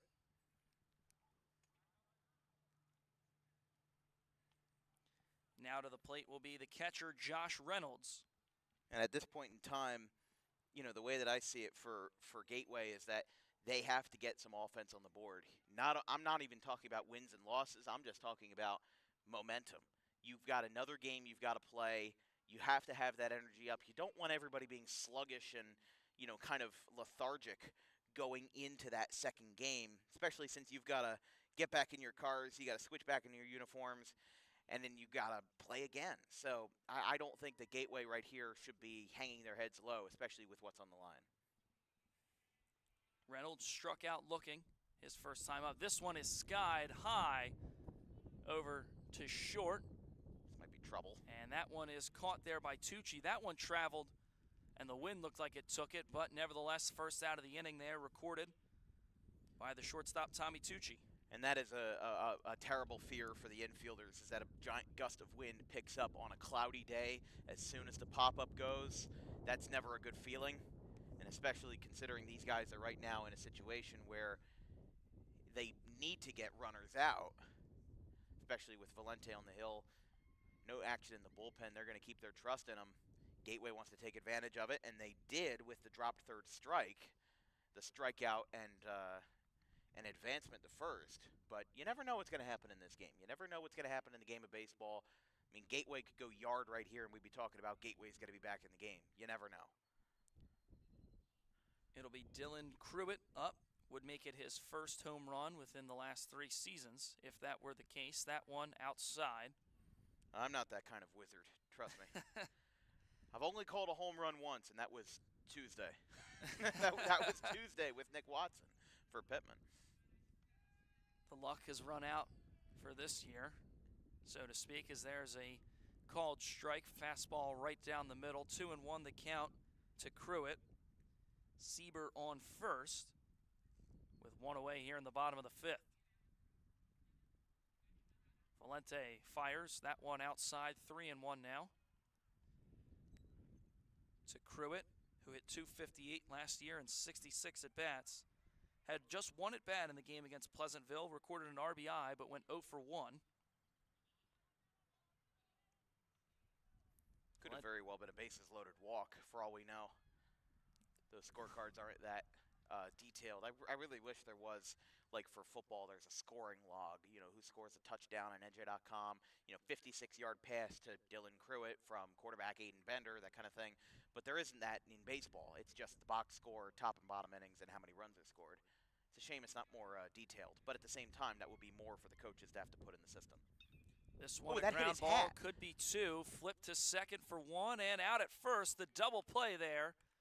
4-6-3 double play to get out of the jam as Woodstown leads 6-0 through 5. We'll be right back here for the 6th inning on Dan Wilkins Broadcasting. Before we go to break, I just wanted to make a note there of that ball that hit Valente's cap. It actually changed the path of the ball and moved it to the left towards the second baseman. If the umpires wanted to, in the rule book, that could be called unintentional obstruction, and the batter could have been awarded first base. That is if the umpire thinks that the ball was directed or altered by the ball hitting his cap. Now, Valente didn't do, I think it was Nick Pavetta who did it a couple years ago. He took his cap off and caught the ball, but that was clearly unintentional. The hat just flew off his head and then it hit it. So in that situation, it's umpire's discretion whether he thinks the ball was directly impacted by the hat. In that case, the double play stands. We do go to the top of the 6th. Just wanted to get that explanation there for the folks at home that might be a little more casual. It's 6-0 Woodstown.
Next here, Woodstown with 2-3-4 due up in this frame. Sean Green still on the hill for Gateway, as it's Rocco String in the box now for Woodstown. Takes the ball. String, one of the highlight players for the Wolverines. Last year hit .289 and 90 at-bats, had a .456 slugging percentage, 26 RBIs, 3 home runs, and 5 stolen bases. Also a great player on the mound. Haven't seen him pitch here yet today, but recorded 15 1/3 with a 3.20 ERA. That's the thing about Woodstown. A lot of two-way players, even more so than a typical Group 1 school. Usually a lot of Group 1s would have like a couple of two-way players here and there that would have the exceptional talent, but Woodstown, kind of everybody's a two-way player. If you're not hitting and if you're hitting and you're not pitching, well, you better start learning. If you're pitching and you're not hitting, you better start learning unless you've got exceptional talent. So Green is ready on the mound. 3-1 on the way to String. This one is skied high out to right center field. Cruitt calls. And makes the grab. Pruitt patrolling the outfield there for the first out of the inning. And that'll bring up the catcher, Ty Koblenz. There's sometimes early in the season where you have to ask on every fly ball, on every ground ball, where's this going to land? Is it going to drop? Is it going to be caught? Is it going to be a clean play? Because when Gateway, I mean, not to, again, as in the most objective way possible, they've got 4 errors today. That's not a great look, but it's on opening day. You've got, not opening day for them, but opening weekend. You've got a doubleheader coming up. I think defensively, that's the biggest thing they've got to work on. 2 errors from the second baseman, Smith, 1 from the left fielder, and 1 from the pitcher. And that kind of shows it's kind of an everybody thing. Everybody's got to work on that. And there's been some fundamental plays that have been missed. You know, I can't blame. There's a ground ball that'll sneak through. Brodsky misses it, and an easy single there for Koblenz. And that time that was a single because it went right through the gap. Brodsky had some trouble coming up with it, but because it wasn't an easy play, that'll get scored as a base hit. But as we were saying, you know, Colin Smith, that first error, he lost his footing and then threw the ball 20 feet that way. That's his fault in the scorecard, but not his fault fundamentally. There's been some plays in the outfield where, you know, the left fielder won't put his glove on the ground. You got to put your glove on the ground. Got to be fundamental, especially in a long season where 2 months from now, you're going to be looking back maybe at this game footage and thinking, man, we were very different. Koblenz takes off. And the ball was dropped, so he'll be safe. Another stolen bag there for the speedy catcher, Ty Koblenz. Got to be up to 5 or 6 stolen bases already. Now a runner in scoring position for Dante Holmes. Holmes last time up. Grounded out to the pitcher. That one just missed outside. And this Woodstown team has done an exceptional job on the base paths. As Green gets set, looking at Koblenz. Kicks and fires. That one right in there for a strike. Now 2-1. Or a punch out there, excuse me. I think I messed that one up there again. Still early, still early in the season for broadcasters and producers. While there's a couple errors out on the field that have been made, we've made multiple errors ourselves here in the broadcast booth, but it's still early. It's March, it's opening weekend, and we're going to get better as the season goes on. That's why we got 42 games. Got to get better somehow. There's a called strike. Nice pitch in there from Green to Bilecki, the center fielder for Woodstown today. Seems like a much cleaner inning for Gateway after giving up a handful in the 5th and in the 4th, respectively. I mean, Woodstown just wants some shutdown ball here. And Gateway definitely wants to stop the bleeding. This one a ground ball to Brodsky at short, fires, and off the bag. They pulled it off the bag. So Sieber with the throw pulled off the bag. Now runners on the corners with 2 away, and it'll bring up the shortstop, Tommy Tucci. And I think that'll be a very similar situation to, you know, we had a first-round playoff game, not one that we covered, but one between ACIT and Rancocas Valley in South Jersey Group 4 last year, where ACIT was the 16 seed. They beat Rancocas Valley because the Red Devils committed 10 errors. And now on that play by Brodsky, Sieber getting pulled off the bag, that's 5 for Gateway. Hopefully in Game 2 they can bring that number down, because just from an objective standpoint, their defense definitely needs some work.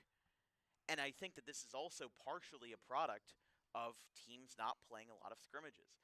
This is a new rule from the NJSIAA, as he'll work from the stretch. And there's a runner that takes off. They fire it right back to Green. So another stolen base there. This time it's Bilecki putting himself in a scoring position. 2 on and 2 away here for Tommy Tucci. Tucci last time reached on an error made by Green on the mound. Green will go from the windup. That one upstairs. But as you mentioned, the new rule allows for teams to play a lot earlier, and we've seen them sort of resort to playing games that count towards the record and power points instead of going to the scrimmage to try and work out the kinks. Like when we covered Pittman on Tuesday, they played Millville on Tuesday. They had a non-division but conference game with Pennsgrove on Wednesday, and then yesterday, on Friday, they played Vineland. If they had beaten Millville or Vineland, it would have been a huge boost for them in power points with the Group 4s out of the Cape Atlantic. Both of them in Cape Atlantic American, the top echelon of Cape Atlantic baseball. And definitely would have been interesting to see how that worked out. Now, Pittman did lose both of those games, but they were one of the first teams to play in South Jersey. So the way I see it, as they're going to have a courtesy runner at third for the catcher Koblenz, the way I see it is that right now I think that this rule is going to stand for a couple of years, but I still see teams, most of the teams that I've seen this year have had a lot of errors in their first couple of games. Vineland and Cumberland have traded off a few in their Thursday game. Mapleshade and Bordentown had a few key ones. This is going to be an interesting development. There's a strike call there. Count is full. The way that I see it is that the window is open. For a team like Pittman, it makes sense. For a team like Gateway, it makes sense. Their senior trip starts tomorrow. So, yeah, you kind of have to play these games early. But definitely a bit of a work in progress right now for some of these guys. Full count pitch from Green. That one is a walk. Pruitt from center field doesn't agree with the call. I think I agree with him. And he's got a better view than all of us. Nevertheless, a walk there for Tommy Tucci. Loads the bases now for Blake Rodriguez, the third baseman in today's contest.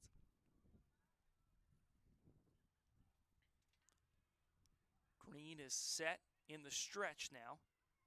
And that one is cut on and fouled back.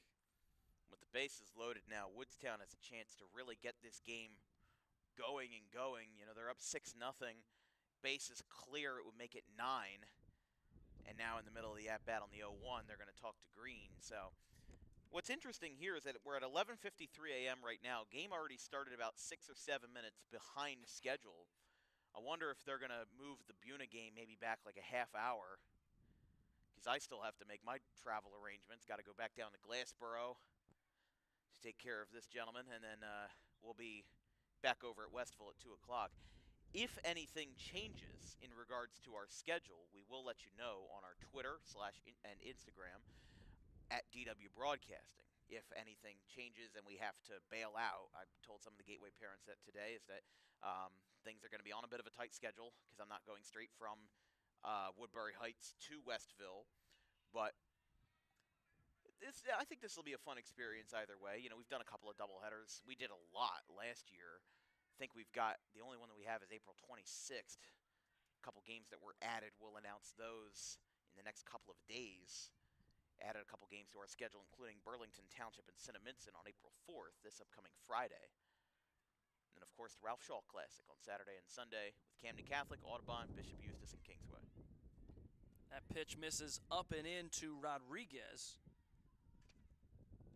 Rodriguez, the last time up, grounded out to third. Green now in the windup, taking his time. That one misses low. We've got a 2-1 count to Rodriguez. Green turns on the rubber, kicks and deals. That one upstairs, now 3-1.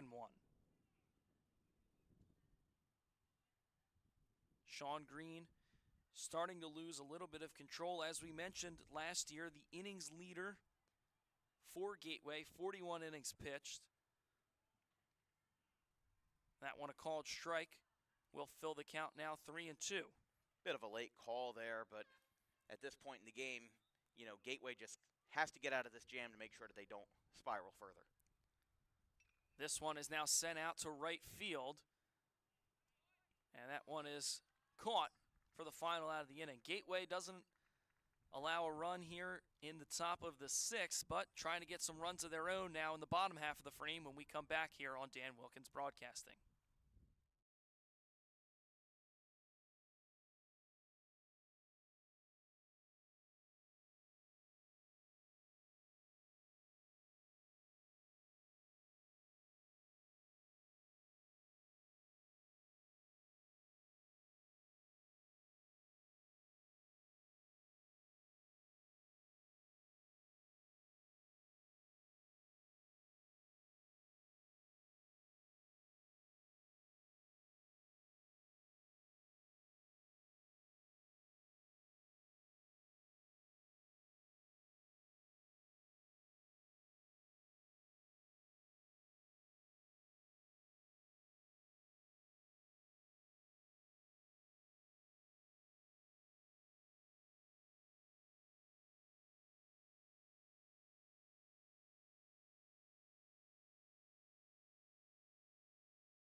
Here from Gateway Regional High School, Woodstown 6, Gateway 0. Some out-of-town scores from around the state. Brick Memorial leads Christian Brothers 2-1 after 5 innings, and after 1 inning, Washington Township leads Camden Charter 11-1 after 1 inning. So Minutemen put up a big spot with 11 in the first. Not too much on Twitter today. It's a little bit easier getting out-of-town scores from basketball than it is for baseball because not too many field reporters are out there. And not too much on the live stream side either, but a decently packed Saturday schedule, including today's second game versus Buna. We're back. Valente still on the mound, fires in a strike for Woodstown. Up at the dish is Nick Watts, as this one is sent out. A base hit to begin the inning for the Gators there, as Watts starts the inning off strong with a single. Stupid question. Is that their first hit of the game? It is not. Okay. They led off the game with a single with Sean Green. Just felt like they hadn't had one in a while. But since then, yeah. That's their second then. I just didn't want to say anything because we had a situation over at Bordentown. Andrew Forster was perfect through 4 innings, and I'm looking at my producer, Chris Baker, and I'm like, do I say it? And he's like, no, don't say it. And I'm like, all right, I'm not going to say it. And then 2 batters later, base hit from Maple Shade to break it up. So I wanted to make sure that Woodstown didn't have anything on the line here because you're the one scoring the game. That's correct, yep. But runner on first, second hit of the day for the Gators. That one cut on a miss. They backpick to first, not in time. You've got to be an experienced arm behind the plate to backpick there. I was always told when I played baseball, you never backpick as a catcher. And as a first baseman, you never want to backpick because you never throw behind the runner. That's what they always told us. But if you can do it, it's an effective play. However, you do have to have that particular set of skills. That one skips away from Koblenz behind the dish, and so now a runner in scoring position here as Watts advances on the wild pitch. In the box for Gateway is Vito Manganaro. Number 9 hitter here for the Gators as they'll try to get some runs on the board. Looking to turn the lineup over and potentially drive in Gateway's first run of the game. Valente kicks and fires. That one a called strike, and that'll send down Mangaro. Manganaro sent down on strikes, excuse me. So now it'll bring up Sean Green. Started at shortstop today, came in as the relief pitcher. Has a runner in scoring position now with 1 away.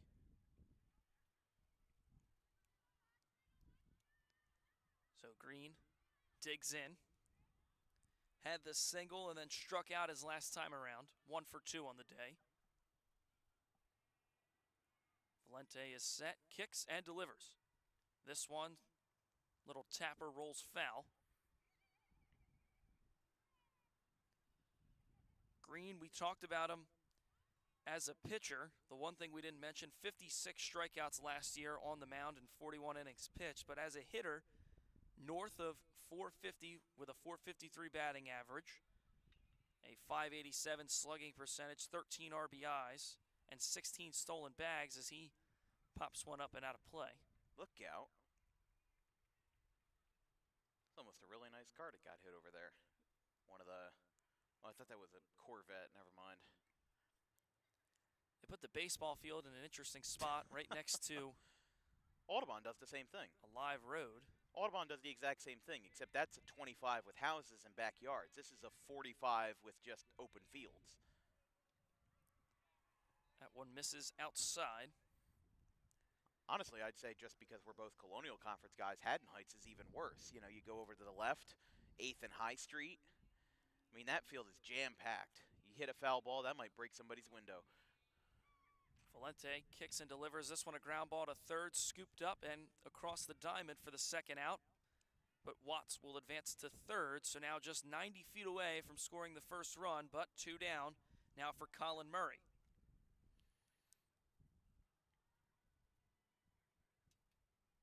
Woodstown has been very sound defensively today. They haven't had too many hits to the outfield, But the infield has gotten a lot of reps on these ground balls from Valente and Foote, and they've done very well. Correct me if I'm wrong, I don't think they have any errors in the scorecard.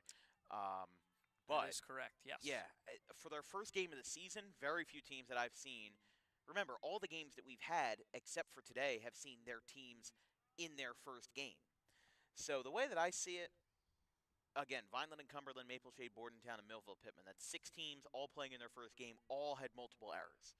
So for Woodstown to come out here in their first game, traveling a decent bit up the road, on the road, and not have any errors through 5 2/3, and also pitch a shutout so far, has been very impressive for them. They've hit the ground running, and they really haven't lost a step from last year in their sectional appearance. Valente kicks upstairs, miss, now 2-1. To Colin Murray, the right fielder. The sophomore for Gateway. Hitting .667 this year. He went 2 for 3 with 2 RBIs against Pleasantville. That one misses, 3-1 now. And Valente's just got to get the control going here, especially in this situation. Obviously up by 6, a run to us observers doesn't hurt that much, but to him, he's got a shutout going right now in combination with Foote. Doesn't want to let that go. 3-1 on the way. Misses upstairs, and so it'll be a walk for Murray, which will bring Zach Brodsky to the plate with 2 on and 2 away. Brodsky, one of the better players on this Gateway team. Started on the mound today, struggled a little bit, but at the dish last year in 63 at-bats, he hit .349 with a .429 slugging percentage and north of 20 RBIs with 21. In the game against Pleasantville yesterday, he went 2 for 4 with 3 RBIs. Was the starting pitcher in today's contest. Gateway talking a couple things over with the batter and runners. Woodstown will just wait for them to break. Again, the second game of this Gateway doubleheader against 2 different teams. It'll be Gateway and Buna today. That'll be in Westville, not here at Gateway Regional High School. That game will be at 2 o'clock, and Dan will be on the call. As now Brodsky digs in.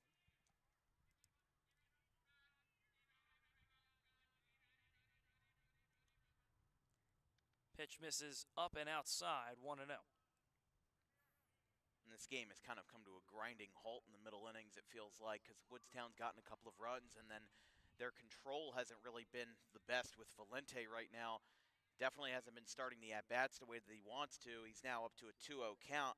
Got the runners on the corners, and they've got a semi-comfortable lead, but at this point in the game, Gateway is thinking now or never because they've got 4 outs to go. And if they're shut out going to the 7th, I would say their chances of winning this first game of the doubleheader become pretty close to 0. So we'll have to see. Baseball is the one sport without a clock. We'll have to see what they've got in store. This one grounded foul by Brodsky makes it 2-1. And when we talk about Valente, again, last year didn't pitch more than 1 2/3 in a single appearance. So stamina may not be his best friend, but has the control, starting to lose it a little bit. Can he get the out to get out of the jam? We'll find out. Here's the pitch. Misses upstairs to Brodsky. Now 3-1. A walk here would bring up the 4-hole hitter Colin Smith, who's the second baseman for Gateway in today's contest.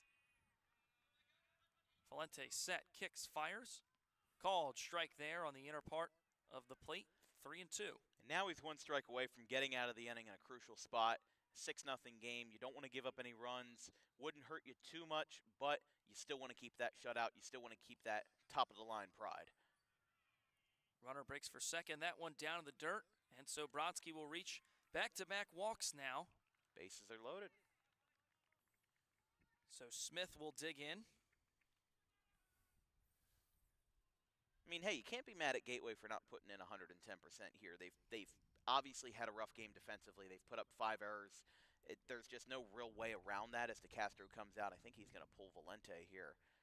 But at this point in time, right now, Gateway's in a spot where they're starting to get the wheels turning. They're starting to get the gears in their heads thinking, yeah, we can come back and we can win this game. If we can pull Woodstown If we can get themselves a little bit off their rhythm, they're going to leave Valente in the game, as DeCastro just going out to have a quick chat with his right-hander.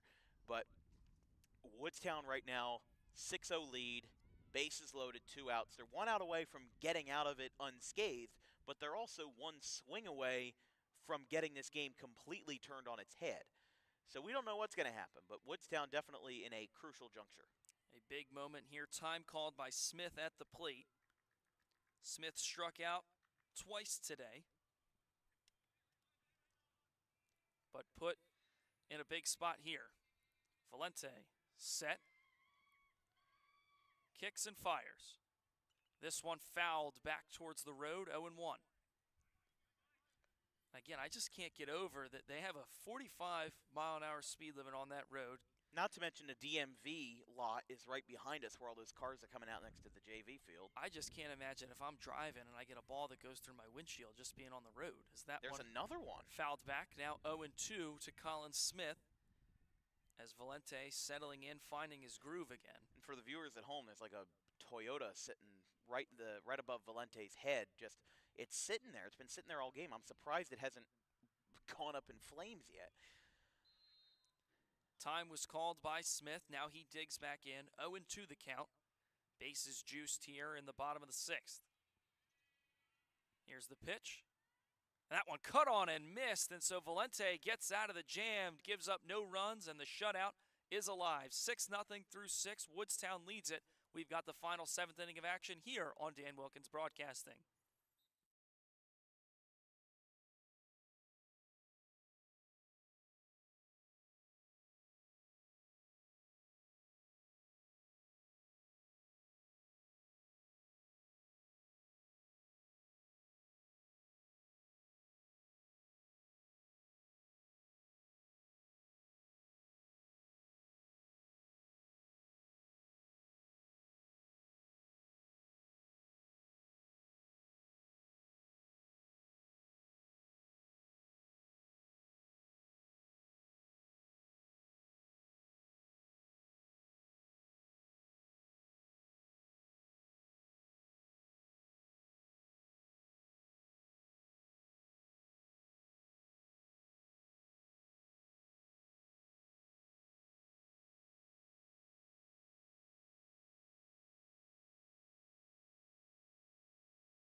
Top half of the 7th here at Gateway Regional High School. It'll be Lucas Fulmer to lead it off for Woodstown. Sean Green still on the mound here for Gateway. He was the reliever to Zach Brodsky, who's now at shortstop. JV game is over behind us, too. Strike called. Yeah, I mean, this is a good situation for Gateway. Not the score, but the circumstance.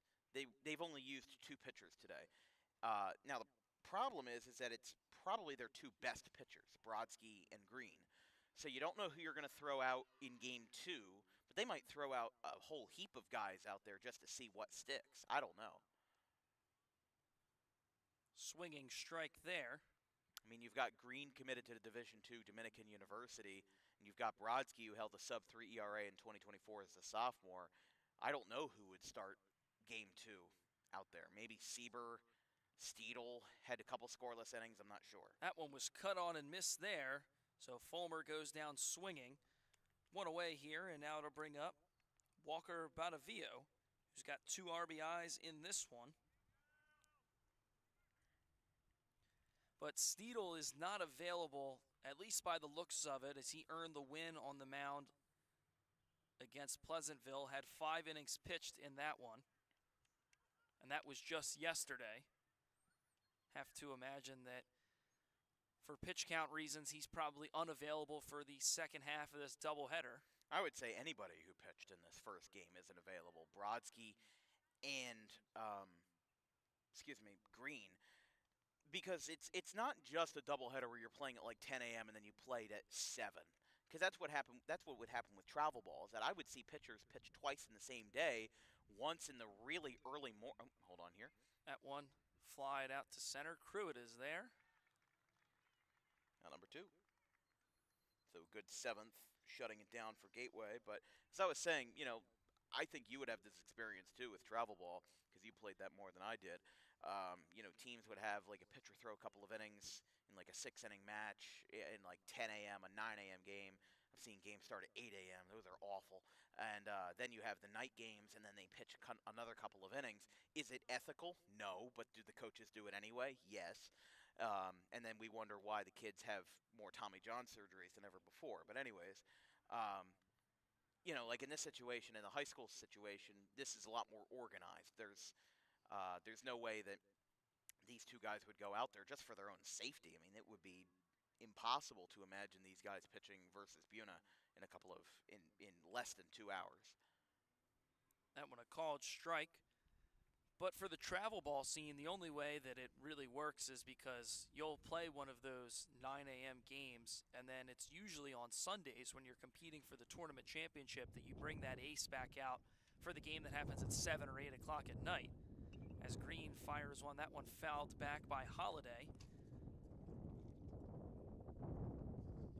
Holiday stepping into the box. Last time out, hit the single and then was thrown out at third. After a crazy action-packed sequence, the error in left field, and then Reynolds behind the plate caught him over third base as he tried to get too aggressive, but Holiday takes the ball there.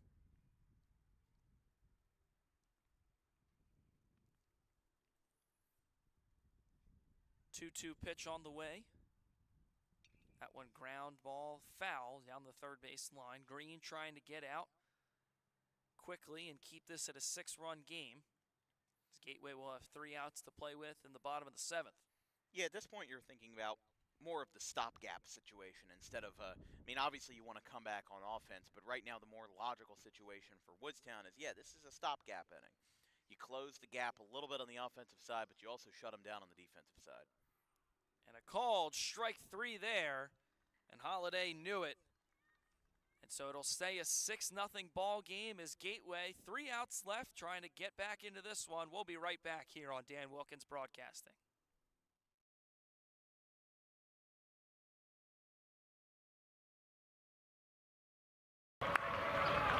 1-0 Red Bank.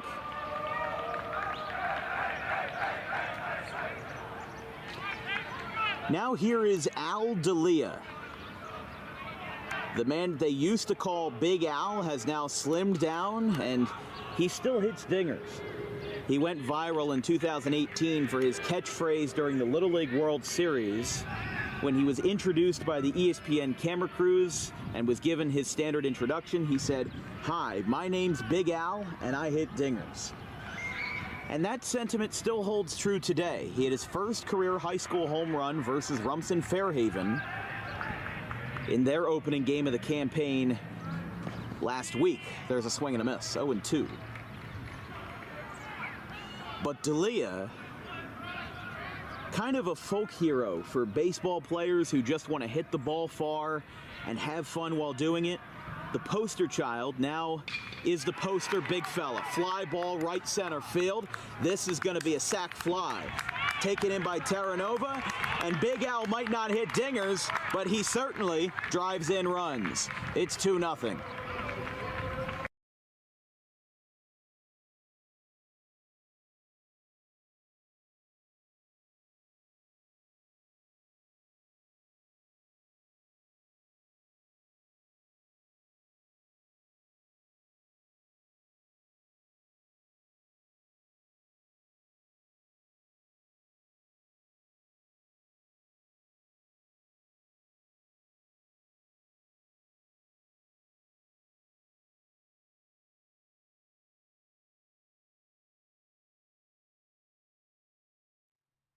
Here on Dan Wilkins Broadcasting, Woodstown gets themselves rolling in the bottom of the 7th inning. They lead 6-0. This broadcast is brought to you by the RCSJ Roadrunners, the Rowan College of South Jersey Roadrunners Athletic Department, championship winners in the classroom and on the field with national championships and the recent NJSIAA Cup championship for the best athletic department in the nation. You can join the Roadrunners and be a part of a championship-winning program by visiting their prospective athlete forum at rcroadrunners.com and join me and the Roadrunners at one of their future open houses. You can also follow them on social media at RC Roadrunners on all platforms. So Rocco String now on the mound here for Woodstown, coming in to try and close this one out. Last year in 15 1/3 innings pitched, a 3.20 ERA, recorded 15 strikeouts as well. He'll be going against Ryan Sieber now as there's the pitch. That one misses low. For Gateway, they're going to be playing Buna today. Their next game will be after senior trip versus Pleasantville. Good hit there. Sieber goes the opposite way and gets the bat started up here in the bottom of the 7th for Gateway. Gateway's got a lot of work to do if they want to claw their way back into this one. 3 outs to play with, 6 runs needed to tie, as Reynolds will come up after the single there from Sieber.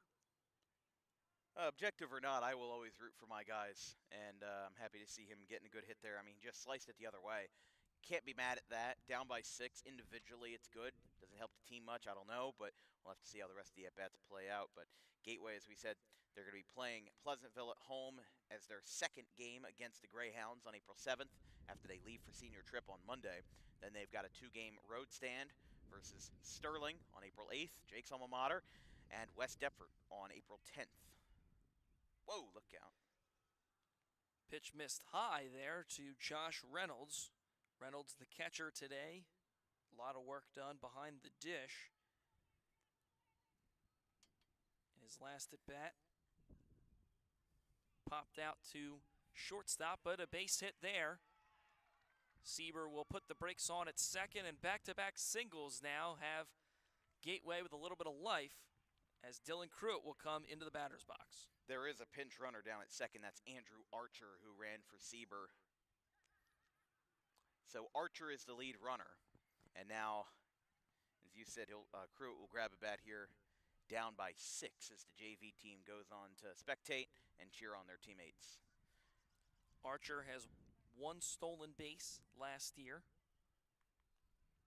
Didn't play in the game, or didn't record any stats, rather, against Pleasantville in the last game. String is set, trying to shut this one down. Fires the pitch to Cruitt, and a strike called.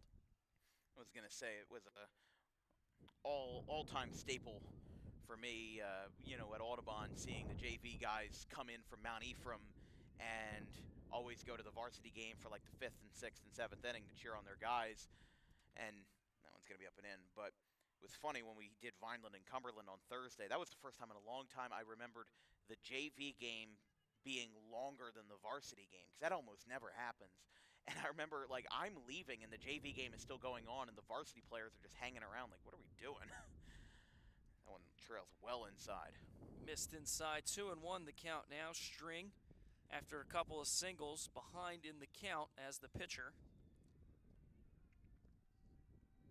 As he gets set, time is called in the box, so Cruitt needs to take a breather. 2 on, nobody out here for Gateway, finally showing a little bit of life here offensively. They've been shut out to this point, but trying to scratch across a run in the bottom of the 7th. String is set. Cruitt awaits the 2-1. Here's the pitch. That one cut on and missed. They backpick to first, and they got him. Wow. So Reynolds too aggressive on the bases there and gets backpicked by Koblenz. Excellent. I don't know if it's, I don't know if it's too aggressive. I just think that was an aggressive move by Woodstown, if anything. Backpicking with 2 runners on and in the 7th inning. Very surprised by that, and I'm very surprised they got it. That one fouled there by Cruitt.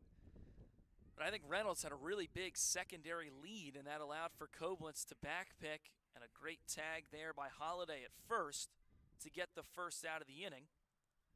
As Cruitt fouled that one away, so we'll do it again here, 2-2. By the way, another out-of-town score. Holy Cross beat the George School of Pennsylvania 9-2. That one just misses low. So the count is full now, 3-2, and that first out of the inning, especially on the back pick, has to take a lot of wind out of the sails for Gateway. Had a couple runners on, had a good thing going as Cruitt calls time. Yeah, I wonder what the situation's going to be here for Gateway. I guess they pack up all the stuff in the dugout. I don't know if they're going to be getting on a bus or if they're just going to be getting in their That's my individual big cars. question, is if they're taking a bus over. Are they going to be changing play a home uniforms? Are they going to be changing uniform? Are they going to be? I don't know what they're going to be doing. Ball four.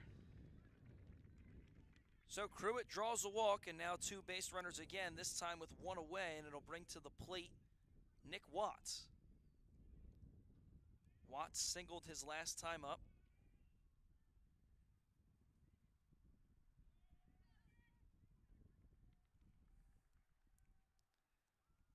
So 2 on, 1 away. First pitch from String misses.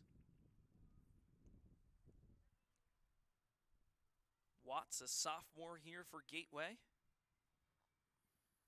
He pitched last game against Pleasantville, only 1 inning.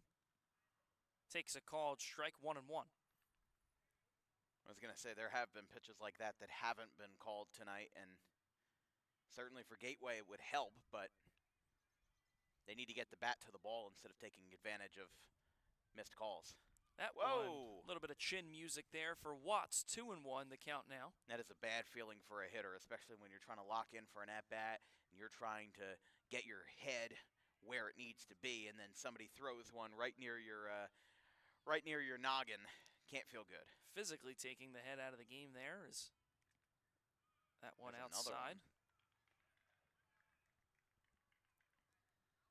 3-1 to Watts. Maybe it's because we're angled to left to center a little bit. I don't know what it is, but that ball has just not been called all day, which I'll give them props if it's consistent.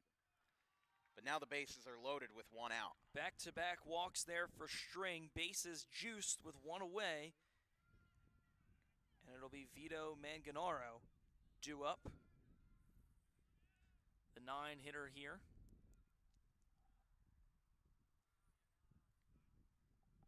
So 1 out, bases loaded. I'm not sure if Gateway's going with a pinch hitter here. I can't tell. I can't tell either. We'll zoom in after We're this very pitch. far away, but nevertheless. That's what I like about the outfield setup. If I had somebody else in 300, 400 feet of cord, it's going to be Manganaro number 9. So it is the same hitter for the Gators. Another strike there. Quickly 0-2. And that's not the start Gateway wants with their 9-hitter, 0-2 count. Swings and misses there. Pulled the string on him, and now 2 away. I mean, this inning has been weird, just in the sense that Gateway had some life and then got back-picked at first for the first out. Then they got a walk, they loaded the bases, and then 1, 2, 3 goes down swinging on a relatively far-away curveball as well. That's not an easy pill to swallow. You know, when your job with bases loaded is to get some runs home and then you strike out, that's never a good feeling. Pitch misses. Time is called. Now String and Koblenz are going to talk it over.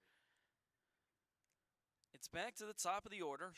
Sean Green, the shortstop who then came in as the relief pitcher earlier today, has a single all the way back in the first. Looking to try and get a base knock here and take the goose egg off the scoreboard for the Gators. We're the only ones left. Lacrosse is done, JV is done, and now everybody's waiting for the baseball team to get out of here. And they've still got another game to play, as we've mentioned time and time throughout this broadcast. The next game, 2 p.m. first pitch against Buna in Westville. Dan will be on the call and have coverage of that one as Green takes a strike. And don't forget, that game will be on a separate link on YouTube. If you go to our live tab where you're watching this game right now, just look for where it says Buna and Gateway. There's the pitch. This one is swung on, and that should do it. Final out of the game there, and Woodstown starts the year 1-0. They win on their first game on the road 6-0, your final here in 7 innings as Gateway gets shut out. They'll drop to 1-1, but another opportunity to get back in the win column today at 2 p.m. against Buna. Yeah, no, a very dominant performance there by Woodstown, and I don't mean dominant as in they slammed Gateway's door shut. Listen, they had the bases loaded. They had a very good opportunity there in the 7th inning, but Gateway, just for whatever reason, didn't seem to have a consistent flow, didn't seem to get a rally going, and at the end of the day, that is what will make or break those games. And for Woodstown, they seemed ready to play. Didn't have any errors, had a couple of great hits. They took advantage of Gateway having 5 errors in the field. That's never a good feeling. So the way that I see it right now, Woodstown is going to be taking some steps up. I mean, Mark DeCastro is an excellent coach. He was an excellent coach over at PVI. He had some giant shoes to fill when Lee Ware retired with 652 career wins going into the COVID year.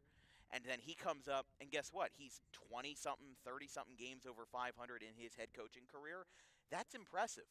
And now Woodstown is going into this season with a win, and they'll be headed back to Salem County feeling quite good about themselves. Yeah, Woodstown, the impressive thing today is the entire lineup from top to bottom, 1 through 9, was able to hit the ball, and it's a big win when your 9-hitter, Walker Batavito, had 2 RBIs and 2 singles today for the Wolverines. An impressive game for him here today, but Woodstown wins on the road. They move to 1-0, and they'll have their home opener against Pennsgrove on the 31st of March. Meanwhile, Gateway has that game today against Buna at 2. They drop to 1-1, and then after that they have a week break as most of the seniors go on the senior trip, but then they'll be back against Pleasantville on the 7th.